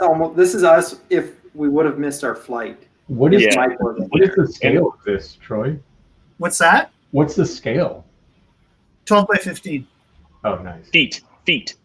Oh my God, I'd be at that for another 25 years with those feet. They're to scale, Evan. Yeah, you got a lot of work to do. But it's funny because I was talking to Cam about this, and when I started working with him, I had an art rep previously, who should remain nameless. I wasn't doing commission work through him. And when I chatted to Cam, a project that was supposed to be my 2020 fell apart. Just poof, gone. So all of my moolah for this year went with it, and so commissions became, a big part of working with Cam. And I had done sort of some work like this previously, but not to this sort of level anyway. And so I've been finding this as I'm going, as I'm doing commissions, I'm finding more and more this love of doing this type of work. And I was talking to Cam about sort of staying ahead of the confusion, as I call it. Whereas with that Swamp Thing piece that I did, there were some elements of that where I didn't quite know what I was doing as I was going into this. Whereas with this one, I felt a lot more confident as I was tackling areas. And So, It doesn't. moving forward. I'm going to give Cam a lot. Go ahead, Mike. You go first. Rule number 1, you go first. I just created awkward silence to see Ryan would deal with that. You were talking first. You go first. Yeah, that Swamp Thing piece. It doesn't look like you were confused or lost. No, and not like, oh my God, but just sort of figuring out how to, because I mean, there's a lot more depth in that piece. Yeah. So it was decisions of focus and, what do you make? Especially the water. The water element was where I tackled the bottom first, and because I knew if I sort of figured that out, then the top would make sense. Right. Okay. So it was like, okay, how do I create these elements under the water? Because it's supposed to be murky water, trying to give that depth, and using essentially just lines to create the value, to create depth, and like what's in the forefront, what's focus. Okay, we want the focus of the piece to be at the top. So how do I, so it was just a lot more, I guess, creative math than perhaps the Frankenstein piece. Cool. I like to know that that's part of the As the owner. I'm big on math, right? So yeah. So this is the part where I'd like to give Cam a lot of credit too, because I think that assembling the group of artists that he has, he's created you can trust the artists to do what they want to do and get something amazing. Because being as a collector, when you're commissioning something, you're worried about how it's being communicated, so you end up kind of falling back to something a little bit more conservative. So I think he's done a great job of letting collectors come in and say, like, what does he want to do? Because they've seen examples of just this, where it's, this is a style that you've seen evolve. Like we're seeing Gerardo evolve, like where it's basically like you do whatever you want to do. And it's coming across really well in the collecting community. Mm-hmm. Well, and I appreciate those kind words, Ryan. But I last think ones of the week. Last ones. I think it's a testament, though, to, and I think I brought it up in the past too.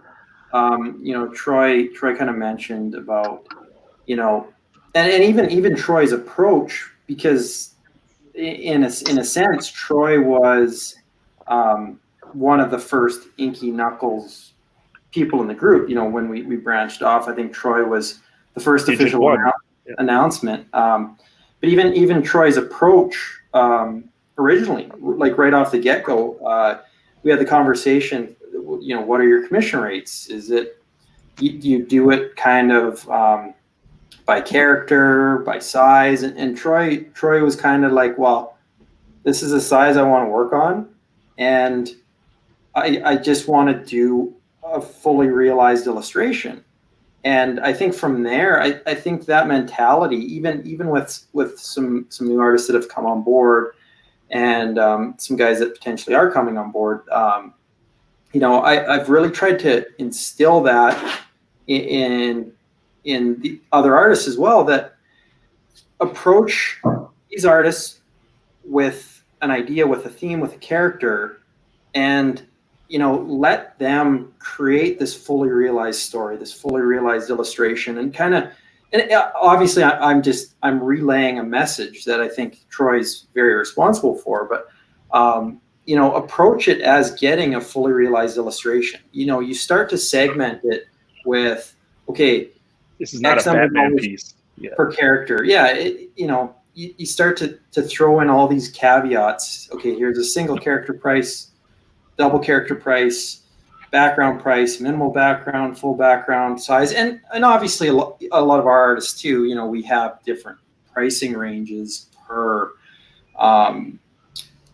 like that are a little simpler like that. But I think this movement towards these fully realized illustrations, here's the price, and this is what this guy's going to create. I think I really think that's had such a positive effect on the hobby, because the work coming out of it is just incredible. Certainly one of the things that attracted me to it. Well, and I appreciate that, Cam, and it's sort of two approaches to these things, and the first one is, as someone who is doing a commission, I feel a great deal of responsibility to produce the best work that I can, because someone is entrusted with me, with a pretty nice chunk of money, and I want them really, really happy at the end of the day. Also, it behooves me to do a really nice piece, because as we move forward, people are going to see results and hopefully be excited about the results from the past. So they're going to give me more freedom. And when you give me more freedom, the work always is better as a result. When I can really stretch and come up with something different, something an idea that I've been sitting on for a really long time, or just get excited about a new idea, and know that there is the freedom there to pursue that is great. Well, and I think, and Ryan kind of, he was given some props to us initially, and I think, Ryan deserves some credit too with that, because even approaching a lot of artists, and yourself included, Troy, Ryan wants those creative muscles flexed. It doesn't go to artists and say, okay, well, it's got to have this, it's got to have this, it's got to have this. It's really flexible. I don't go in blind though, buddy. Like, you're the one, like, ever since I saw you dance to Iris by the Goo Goo Dolls, I knew I could trust your opinion, right? So that's when you come to me with an artist, you manage to package and describe who they are and what you think they do well in a way that, like, I can't recognize a lot of this stuff, and you're worried about it, right? But it's the confidence to go ahead and let somebody do whatever they has to filter through you. So. Well, and I think and again, I appreciate it, but yeah, I think can you imagine if I met Evan without talking to him through you? Like, it'd be crazy. I can't remember if it was the during the show or the after show last week when you went through Evan's and Evan's correspondence. Oh wait, I tried to do it with Evan without you, and how well did that go, Evan? Look, it was a really difficult time, Ryan. Oh, there was a block on fire. You had to do a YouTube show. Like, it was a little bit more than that. You know what? This isn't helping your case. Okay, guys. I'm going to answer a question James had, because I don't know how clear you'll be able to do this. James is a good dude. I got to give his wife a shout out. It was her birthday today. I missed the live broadcast. James is an amazing man, and his wife is even more amazing, having to deal with that idiot most of the time. So that's the extent of my prelim. That's it. It doesn't look anything like that. No, but it's all I needed. It's all I needed. I just needed to put something on paper where I knew where I wanted to go. So that's the extent of my roughs. Like, there's artists who will do and I'll really obsess over the actual drawing of it and do multiple versions, and I draw on tracing paper so I can move shit and change elements. But when I just have an idea, I just do a scribble and then I just start going. So, full disclosure, I thought we were still talking about Swamp Thing. Well, your Swamp Thing rough would have been about the same level of quality. I don't even know why you parked the car. Yeah.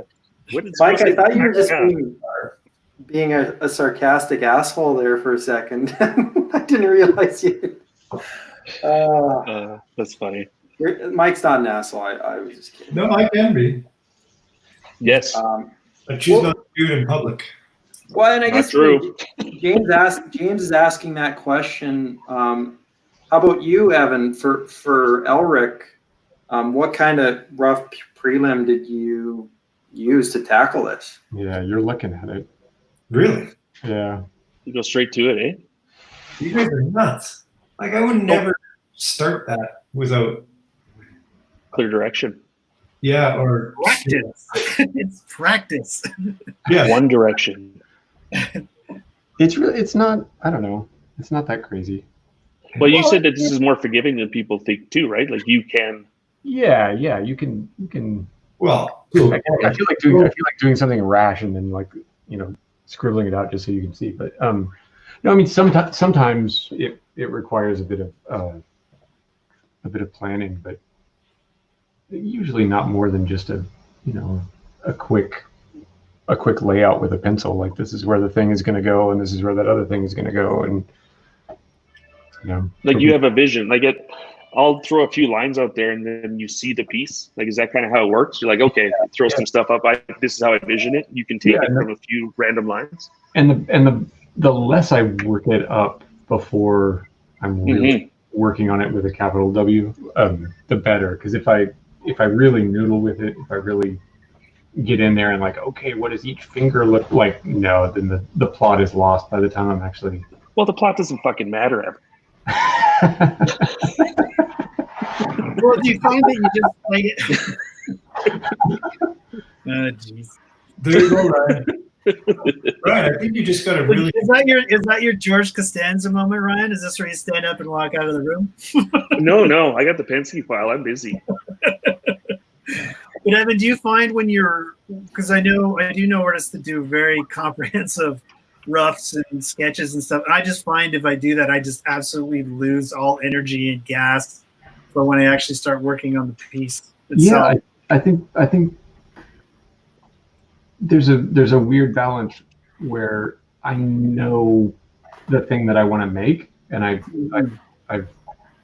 I guess trained my hands to basically do my bidding, but that's not the end of the story. I mean, the execution is the thing, and the information that I find out while I'm drawing, the mistakes that I correct while I'm drawing, the shifts in focus, the change of composition, like all of that stuff happens while I'm doing it.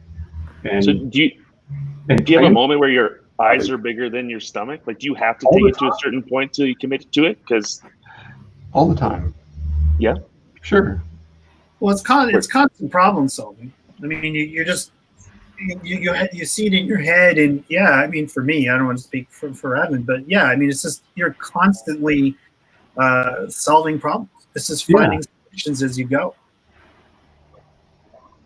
So is there kind of like a minimum where it's like, okay, you got this great idea and you're super ambitious at the beginning of a piece and you're gonna make something incredible, and then you get partway through, like, holy shit, do I not want to go through with the entire thing?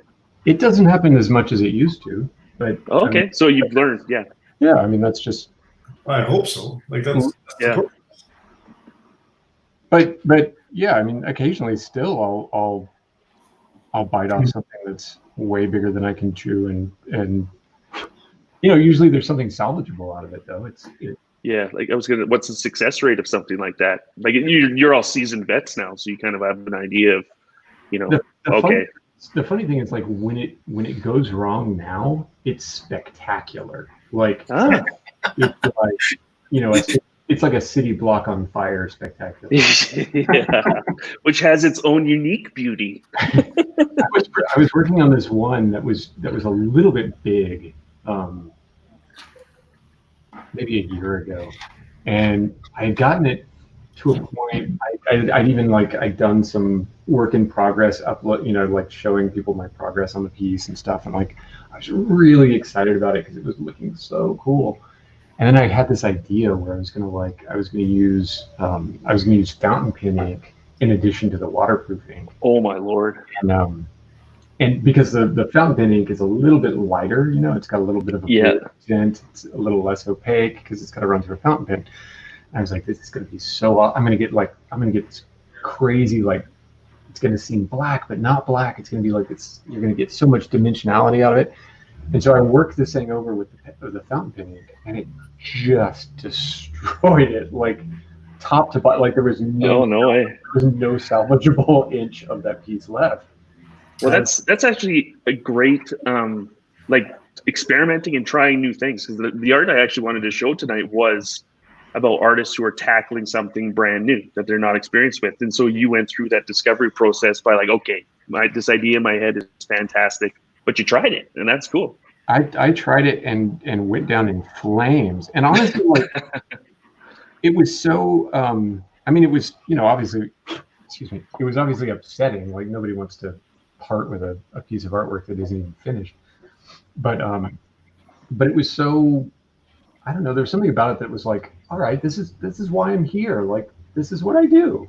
It's making that story with it has got part of the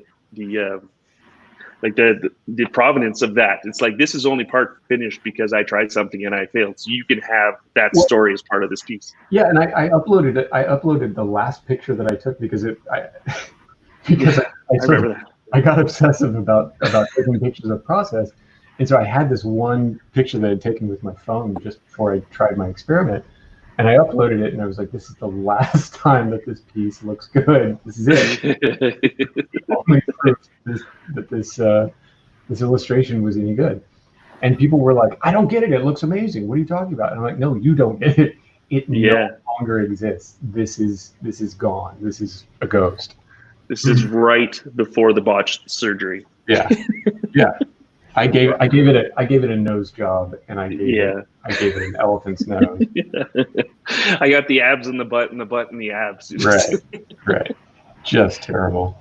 Well, that's like anything though. When you tackle something new, a new approach, a new anything, you're gonna suck before you get good. So there's just all those attempts sitting in a drawer that no one's ever gonna see. Before. But there's a funny thing that happens to you after you draw, 1,000 different illustrations. You begin to think that you're actually good at this stuff. Yeah. And the problem with that is that you assume that if it involves drawing, you can do it, and you're wrong. Like you can do some of it, but you can't do all of it. No. Well, it depends how self-reflective you are too. Like if you are convinced that this is awesome, even though it's a bunch of scribbles on vellum paper by an artist that shall not be named that illustrated something very amazing in the middle of a Wolverine run, it just depends what you convince yourself of too. Guys, so James just has a question about commission requests, and maybe just touch on this. How hard is it to power through commission requests that you're not really into the subject matter? And maybe two-part, how do you get yourself through that if you're really not into it?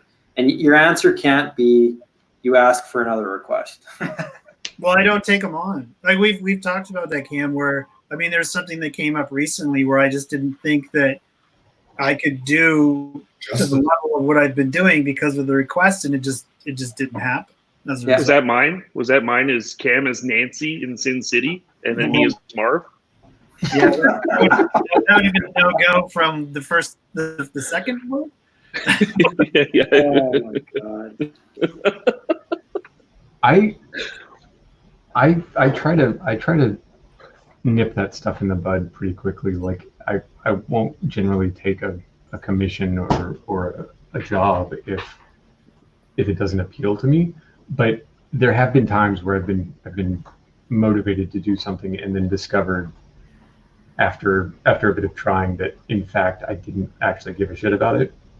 And that's been really tough because you do kind of have to just throw your hands up and go, look, honestly, the problem here is that I don't like this thing that you want, and no amount of me trying is going to make me like it. I had something like that happen with The Witcher. Somebody approached me for a Witcher commission, and I did a version, and I thought it was great, and sent it to them, and they were like, "This is great, but it's not what we're looking for. Can you try again?" And I was like, "Okay, I'll try again." And I tried again, and it was a little worse. And they were like, "Yeah, maybe a little less like that, maybe more Witcher, more like this." And finally, I was like, "I don't give a shit about The Witcher. I don't." Let's Witcher The Witcher. The problem is, I don't give a shit about The Witcher. What am I doing here? Why am I doing this? I don't care. And so I sent them a note, and I was very apologetic, but I was like, ultimately at the end of the day, like, if I can't get my brain into it, you're not going to get anything good out of this. And they were very kind about it. They were like, all right, no harm, no foul. Anyway, the punchline to all of this is that like 6 months later, Dark Horse approached me about doing the covers for The Witcher. I was like, God damn, that's how the cookie crumbles with this property. And I was so because the last time it burned me so bad, I was like, I don't know if I actually want to do this. Like, I think I hate The Witcher. And so I just scribbled some stuff down and sent it back to the editor, and she was like, "This is great." Oh shit! So yeah. You're like, "No, it's not." I'm like, what? And now I don't hate The Witcher because I found a way into it that they appreciate, and maybe that's ultimately the thing is like, if you can find your way into the thing, whether it's the character or the property or whatever, if you can find your way into the thing, and it's appealing to the person that has commissioned you. Like that's the trick. That's the way around the thing you don't like. I think we came full circle here, actually. We talked Did about, we? yeah, because we said, would you ever do something that you're not Oh. into for money? And Evan's like, yep. Yeah. Oh no, you guys asked if I would sell my artistic integrity. That's totally different. He won't, because he's figured out a way to sell out. Yeah. Deadpool No, is cool. I constantly no. You have to do things that you're maybe not crazy about, but you have to find your way into them. Like cheese. giving up cheese your artistic integrity is something else entirely. No, I know. I'm just bothering you. Well, What is this dry more Canadian way? on what James was saying, though, with those requests, and we haven't obviously opened a commission list with Evan yet, but with Troy too, Troy and Matt Allison, That's right, James. as well. We have suggestions for collectors. With Troy, it's simply just artist choice, but with Matt Allison as well, he wants to do his own spin on covers, and so we have a zip file of all the covers Matt wants to do. And an artist who will be announcing here fairly soon, I was just talking to, he asked me for commissions if he's allowed to request a theme. If a collector's kind of stumbling through what they want to request. I think if we can kind of build that more and try and meet in the middle somewhere. I know people aren't gonna. If someone wants a Spider-Man from Evan, and they just collect Spider-Man, we're not going to be able to talk them into a Witcher. But Which he loves. He's always loved. I think this meet in the middle approach is something, because you don't have to, if you want something from an artist, you don't have to say every time, give me straight up artist choice. But having that conversation, and a lot of the folks we're chatting with here tonight in the comments, a lot of these collectors have that same approach. Whether it's artist choice, whether it's a list. You have this. You don't have the stable of artists where people are coming in with definitive. Like, it's not in Ben's studio where it's, I need this particular type of swimsuit on Wolverine, right? Like, it's like if somebody's coming to you for a commission, odds are they probably have an eye that's a little bit more, I don't know, like open to different things. Like you probably have to deal with a few, but my guess is it's a lot less than if it was somebody that looked like it was the DC House League, as Troy defined that. Nice look. You did at lunch. James has listed my career mantra. This is why I'm still employed. Like, do you know The Witcher's roots? Like, The Witcher was actually a Mobius creation. Yep. What? Yeah, Mobius created The Witcher. Oh, he worked with in Europe. It's a European character, so he is super cool. This is what I've made up to convince Evan to do my commission. Yeah, I was like, it was a video game first. Wasn't it? Yeah, it is. Yeah. Well, no, it was actually a novel first. Oh, it was novels first. Okay. Yeah, it was a novel first. It's funny. Like I haven't read the novels, but a friend of mine has read at least one of them and said that I was commenting on the models in the game, and I was like, why are these characters so ugly? Like, what's going on? And he was like, no, that's the thing. Like, the Witcher is supposed to be ugly. Yeah. Like, he's like, bordering on deformed ugly. And I was like, oh, like nobody ever filled me in on that. Like, I just thought it was like, it's really ugly. How is this popular? And then they went and cast super handsome Henry Cagle. Yeah, right. Exactly. That's what I was going to say. He lost all his powers. Yeah, throw you for a bit of a loop. They took off his mustache, so he's totally ugly now. Right, Cam? That's right. He's never been more handsome. Henry Cavill, that is. I was making stuff up, Victor. You're probably right. Well, Ryan, and so we well, this is always I think our MO is getting off topic, but on other topics, which is totally fine. One thing, and Mike, you kind of answered your inspiration question. Evan thought he dodged a bullet. What? I did think I dodged a bullet, actually. Well, and Cam remembers. if you don't have an answer right now, or do you? Or do you? I answered for him as the Chippendale firefighter dancers that are about to rescue him. But go ahead, Evan. You can give him the real answer. I think there are a ton of things that inspired me as a kid and still inspire me now. I mean, I can't name just one person. That's weird.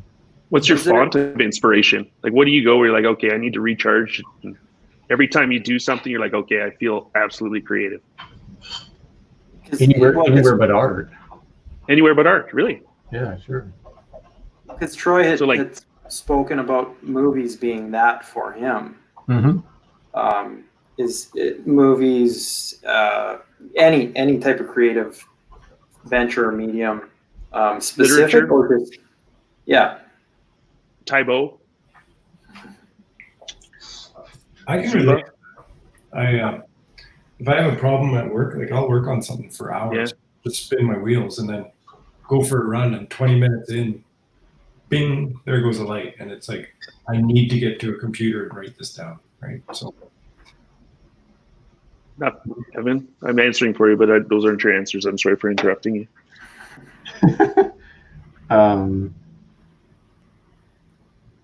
Chocolate. Nature photography. Oh yeah. Like black and white or color? Poetry. Anything but visual art. Visual art. Yeah.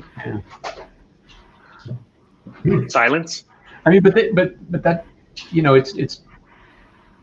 I don't know how to explain it. Like, I think I have a problem sort of being self-referential like that. Like, I can't think too hard about where it comes from because it's sort of like usually engaging another sense of some sort, like smell. It's like, if you think too hard about breathing, if you become too self-conscious about breathing, then suddenly it feels weird and like you stop. Yeah, don't do that. Yeah. I know what you mean. I breathe with an accent. Well, that's interesting to hear, Evan. And I think just seeing how much you guys take from other things, whether it's inspiration, whether it's to get over this hump, or even if it's not influence or inspiration, it's always interesting to hear where you guys get these creative outlets from. So I guess moving on with a couple topics, I guess I never really had to answer the question, but this is since we've had some really interesting comments on storytelling, story engagement, plot versus how important plot is to writing. I was just thinking something here recently because I don't want to say it's an inspiration or an influence, but I've been watching Donald Glover is someone who I'm really like a Renaissance man. Well, I'm just kind of inspired by how creative he is and the different outlets he uses and the different things he pursues. And I'm just intrigued by him because he doesn't do what I'd expect him to do ever. And he's not afraid to pull punches, or he doesn't pull punches. No, and on top of being insanely talented in all these facets too. And I was watching Atlanta, and I just finished up season 2. And season 2 ends with, well, I'm halfway through season 2. I don't know if anyone's watched it. It's it's a comedy drama. And then the middle of season 2, there's basically just a horror episode. It's left turn without signaling. creepy horror thriller. It's insane, but it's also trying to see how how he goes in this different direction, and it's incredibly bold.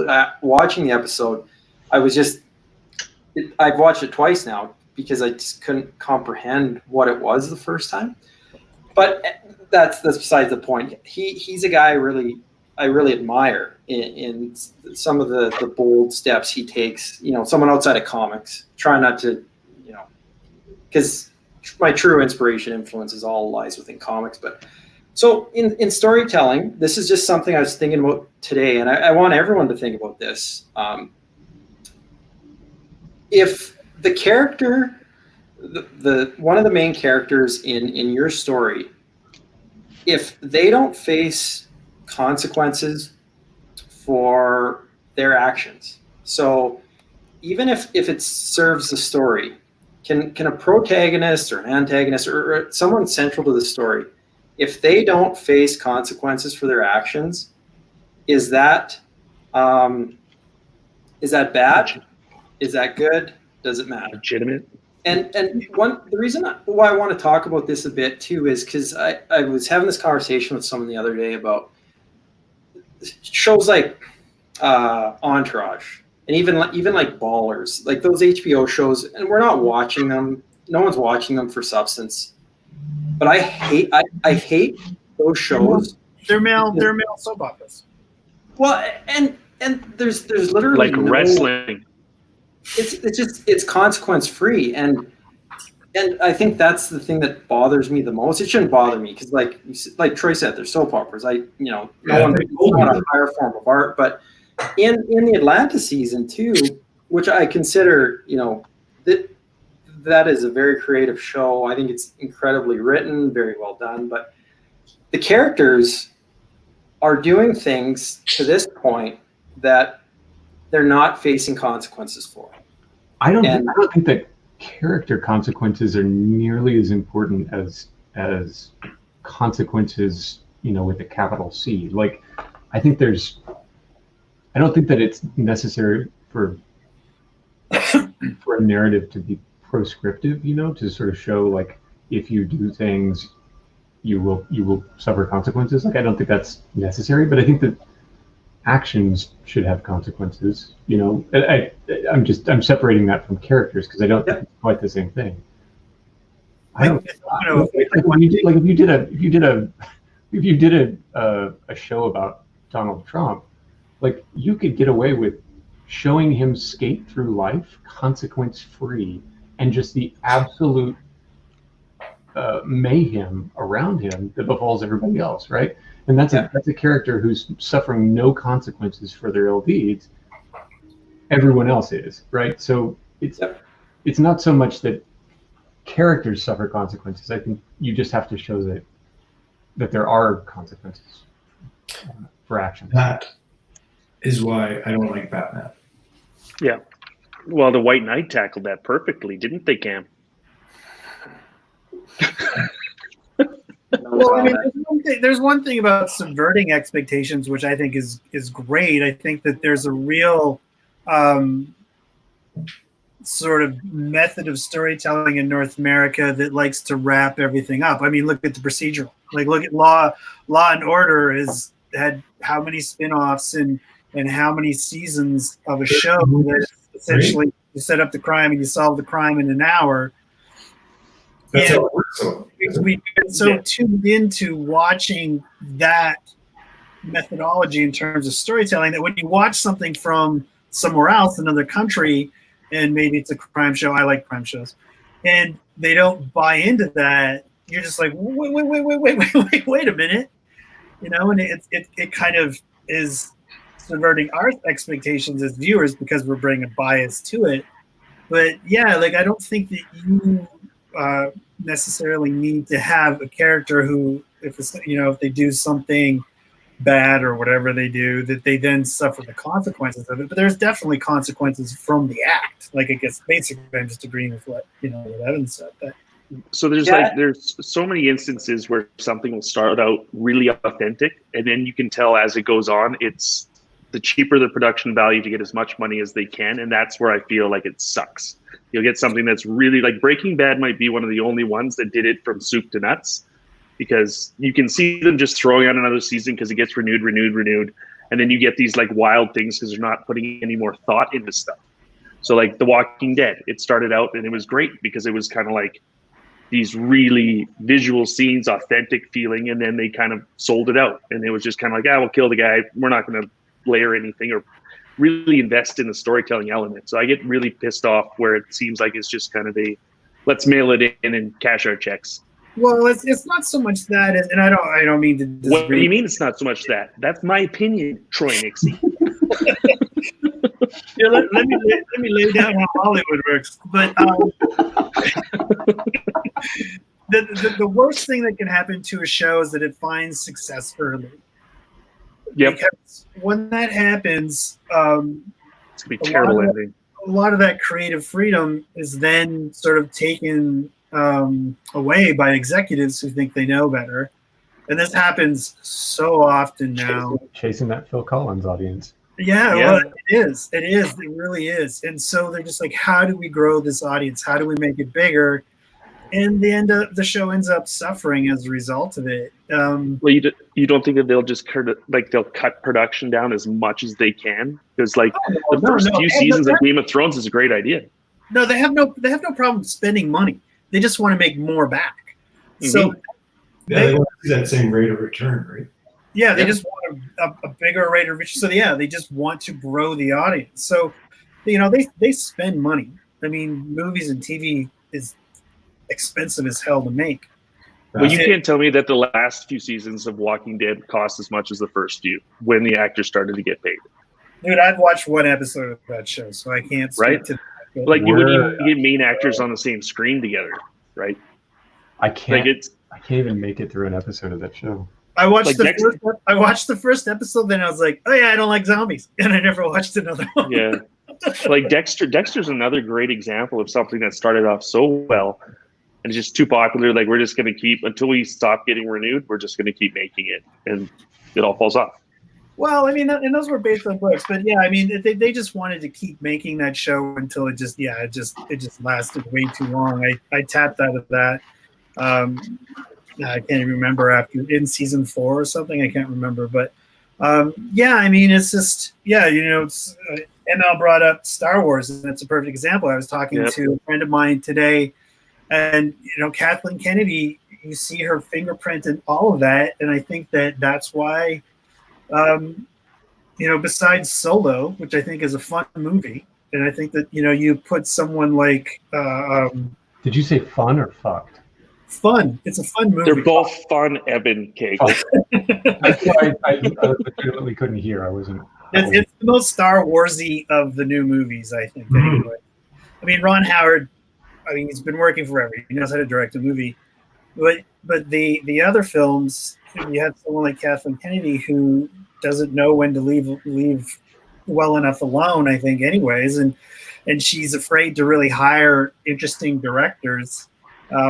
I won't go on my rant about how the Ryan Johnson movie was one of the worst movies ever made, period. It's Ryan Johnson. Lazy writing. Some of the worst writing I've ever seen on screen. But I mean, you just feel studio executive involved through every second of those movies. Well, it's, like if the formula, like I was saying, like you get Transformers, something that you can easily dub over, and it's going to be one of the highest grossing films of all time, and you don't really have to pay anything other than voice actors. That's the formula they want to go for. Well, like I said, they're not afraid to spend money. They just want a lot of money back, and so they pursue what they believe is this 4-quadrant formula that doesn't really exist in terms of trying to make something a 4-quadrant movie going in. Movies can be a 4-quadrant formula as a result of it just being a really good movie, but you can't go in trying to make one. And they do it constantly. So what were you referencing, Cam? What made you bring that up? Well, it was that season of Atlanta, and I wasn't questioning any of the storytelling, but the main character does something incredibly horrible at the end of the second season, and he benefits from it. And he benefits in such a way where even as the viewer, I think that's you're right. rooting for this guy. And I was kind of happy that this worked out for him, but it was a horrible thing he did. And this was season finale. I feel like the character himself, it's such a bad thing. He may face consequences down the road. Those character consequences Evan talked about, even if it's not, outworldly, someone gets him back, it's just, he sold his soul to do this thing. And I felt like that was the right approach because, like I said, Atlanta is a really interesting show, and I feel like they are trying to do some things. They are feeding this really creative and interesting narrative. But I don't know. It just got me thinking about consequences, and then I get bitter because the 3 episodes I've ever seen of Entourage, it's just this fantasy world. Yeah, where it's male wish fulfillment. That's what all those shows are. It really is just it's just bringing it in. It's like, there's going to be some nudity. Here we are. We're the coolest people in the world. They just want to sort of open that door for you, so you sort of feel involved in it.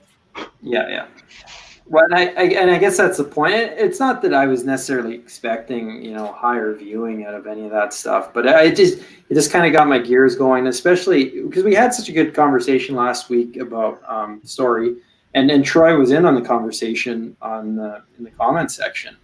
But I think, just that idea of, and I think Evan made a really good point too about character consequences versus, just the consequences, because every action has an equal and opposite reaction. There are going to be consequences, whether they're good, bad. I mean, that's the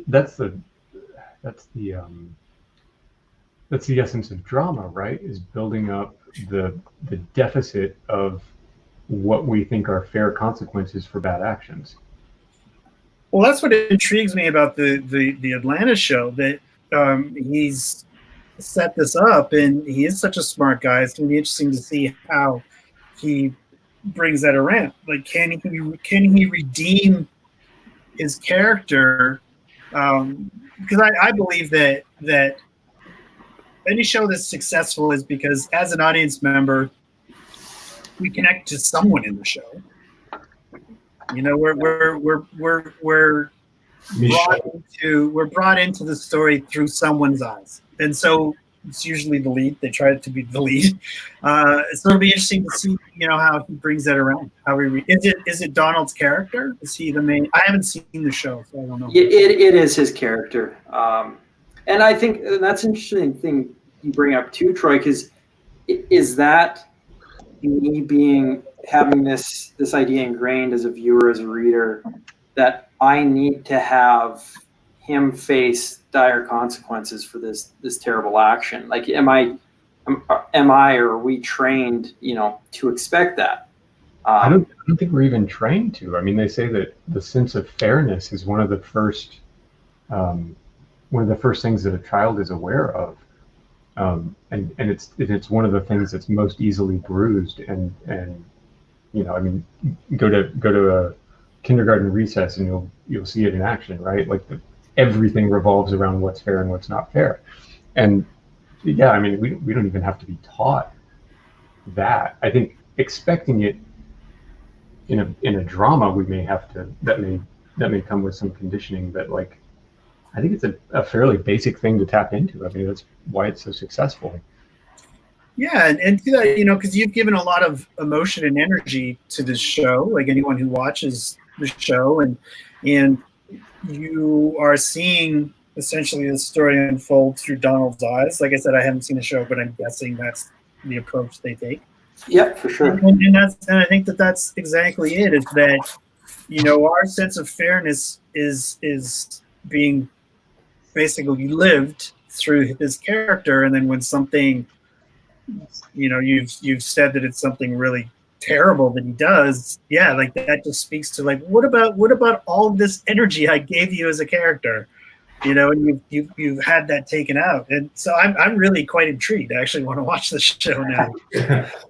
Well, and you know, everyone can draw their own opinions from it, but I really enjoyed it, and it goes in some different directions. It's pretty funny, but it also, you know, it kind of just its approach to storytelling, the different segments in episodes that they take, it serves the narrative, but at the same time, not necessarily.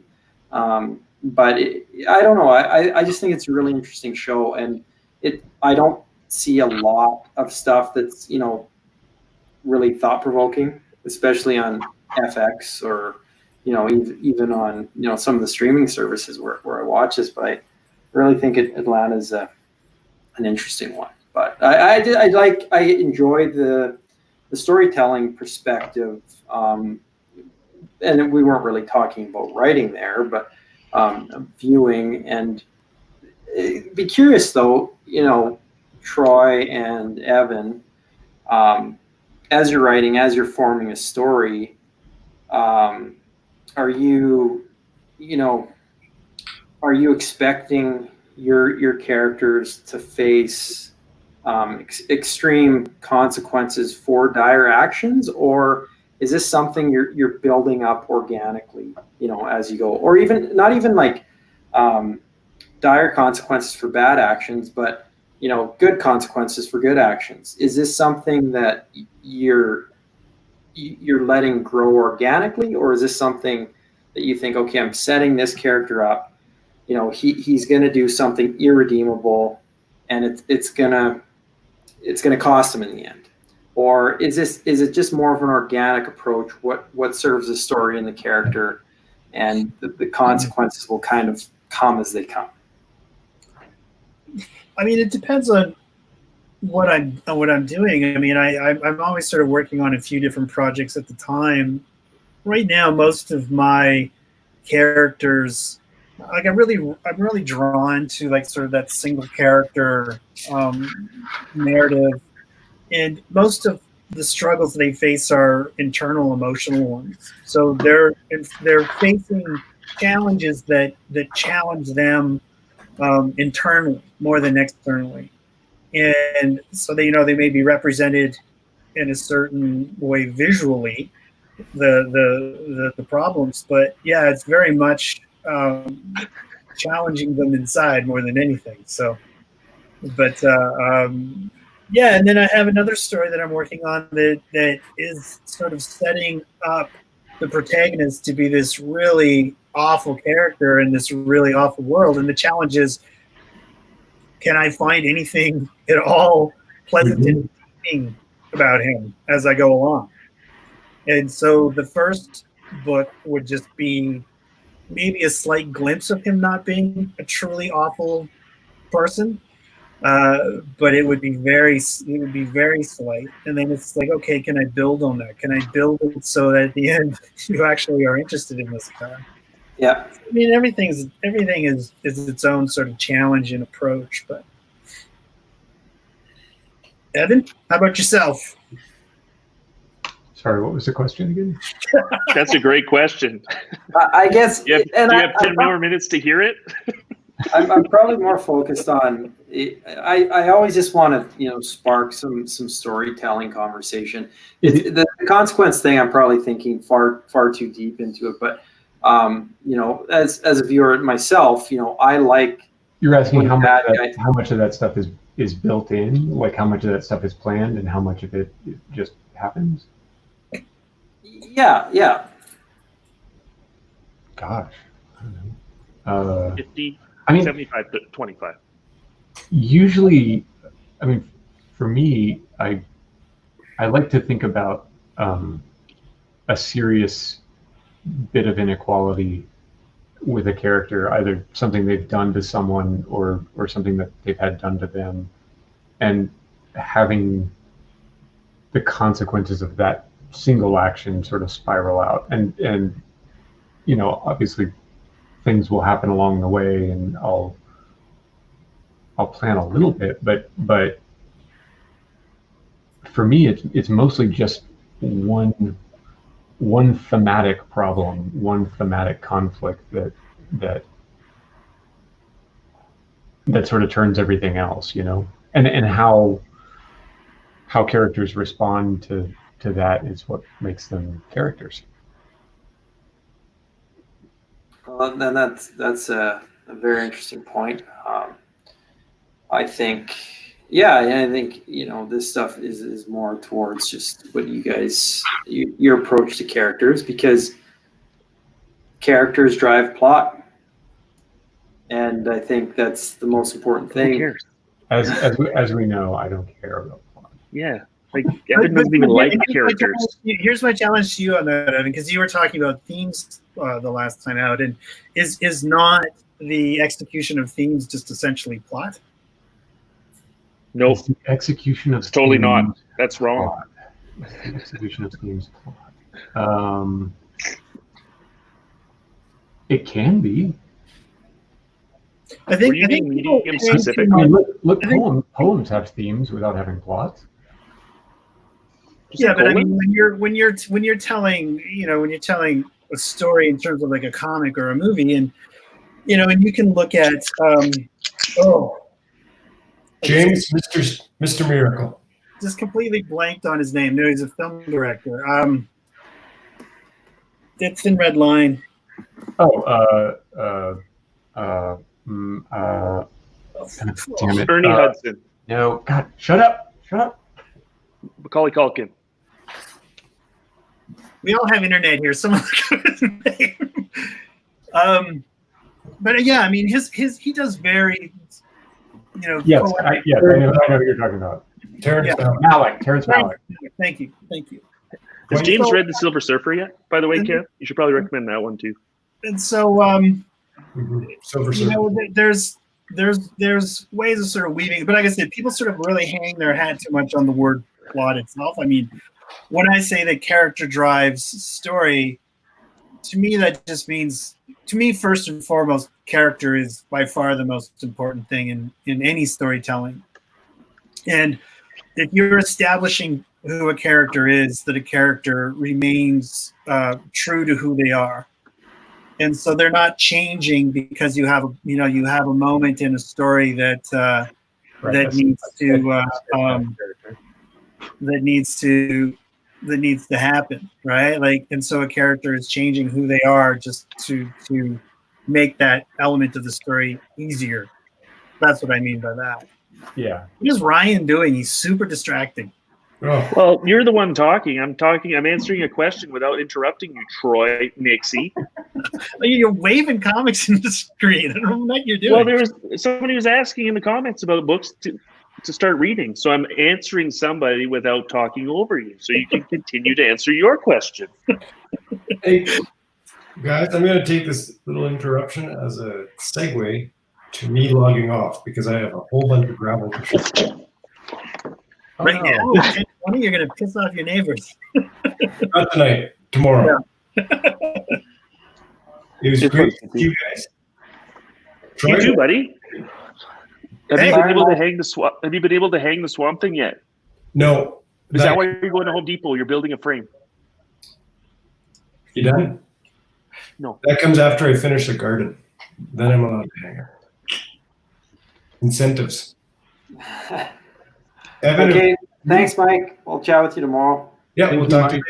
And Mike, I want to actually go to a comic store with you when it opens, and I'll turn you on to some stuff that maybe Ryan and Cam aren't familiar with. Hopefully, it doesn't make me sleep like this did. This was terrible. We were supposed to get Mike to review that tonight, but we'll do that on a different night. We've skipped Mike's reviews a few nights now, but we'll review that again. But Troy, in talking about that, because you mentioned you wanted to, set Mike in a direction, and before you log off, Mike, and more to James's questions, what would you think off the top of your head, Troy, would you recommend to Mike? And then Akira? A mandatory reading for anyone who loves comics. And what about James's question, Troy, about people that don't read comics? Would you count Akira in there as well? No. As someone new to reading comics?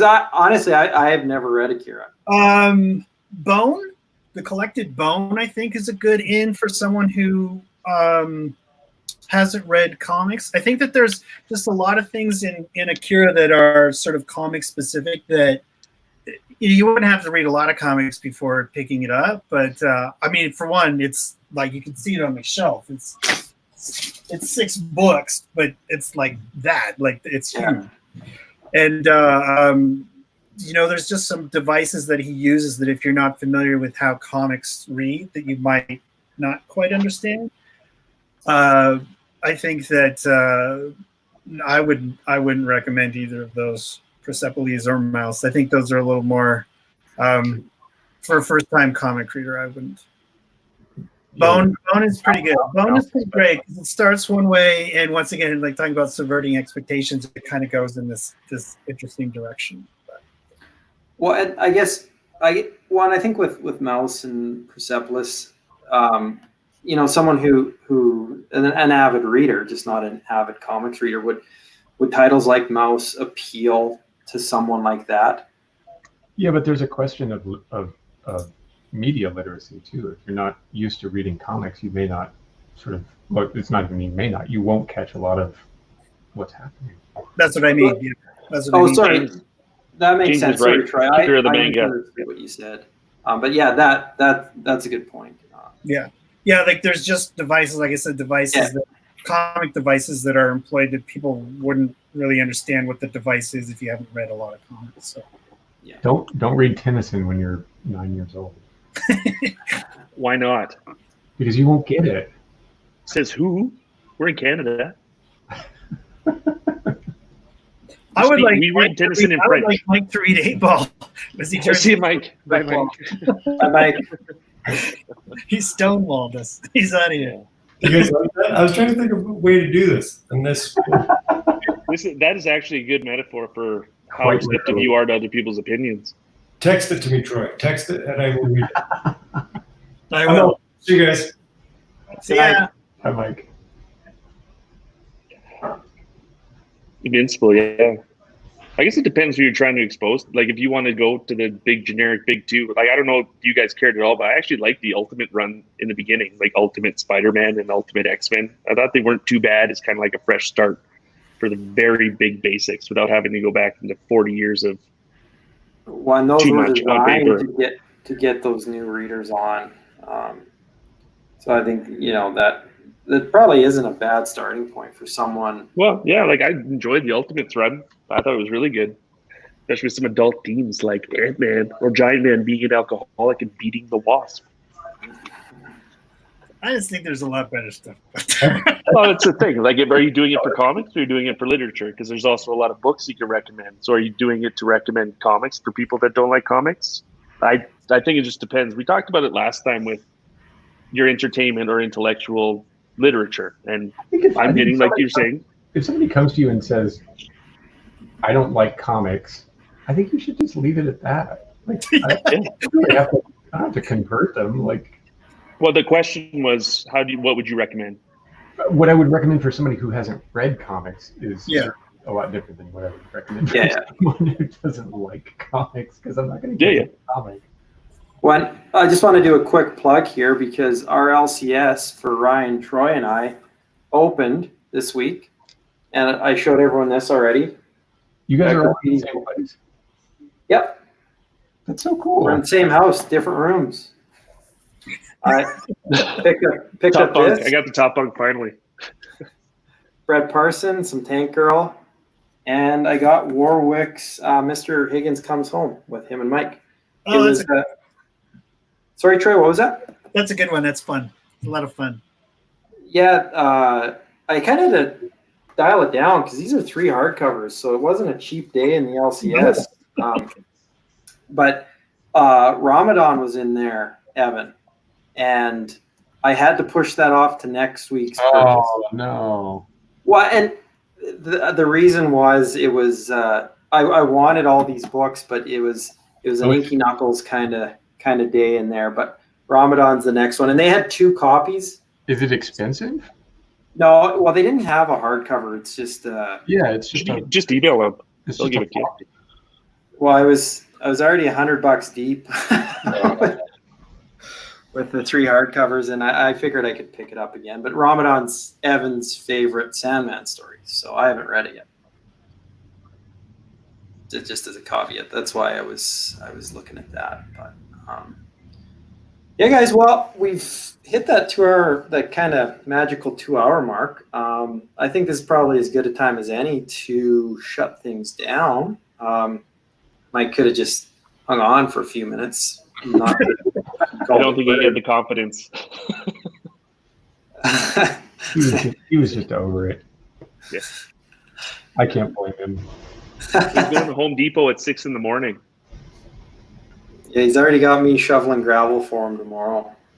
We'll see. Oh, he hooked you up for the whole weekend, did he? Well, I went over there today. I thought I was in for only manual labor, but we sat and chilled for a bit, and then I offered to do something mindless because he had a lot going on, and I didn't want to interfere with something that I could have screwed up. So I just polishing his machete collection.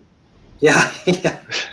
Now we got a new saw, so another tool of murder in Mike's arsenal. But guys, Troy, do you want to hold up that first piece you did and the process you have, or the progress you have on the one you're working on right now?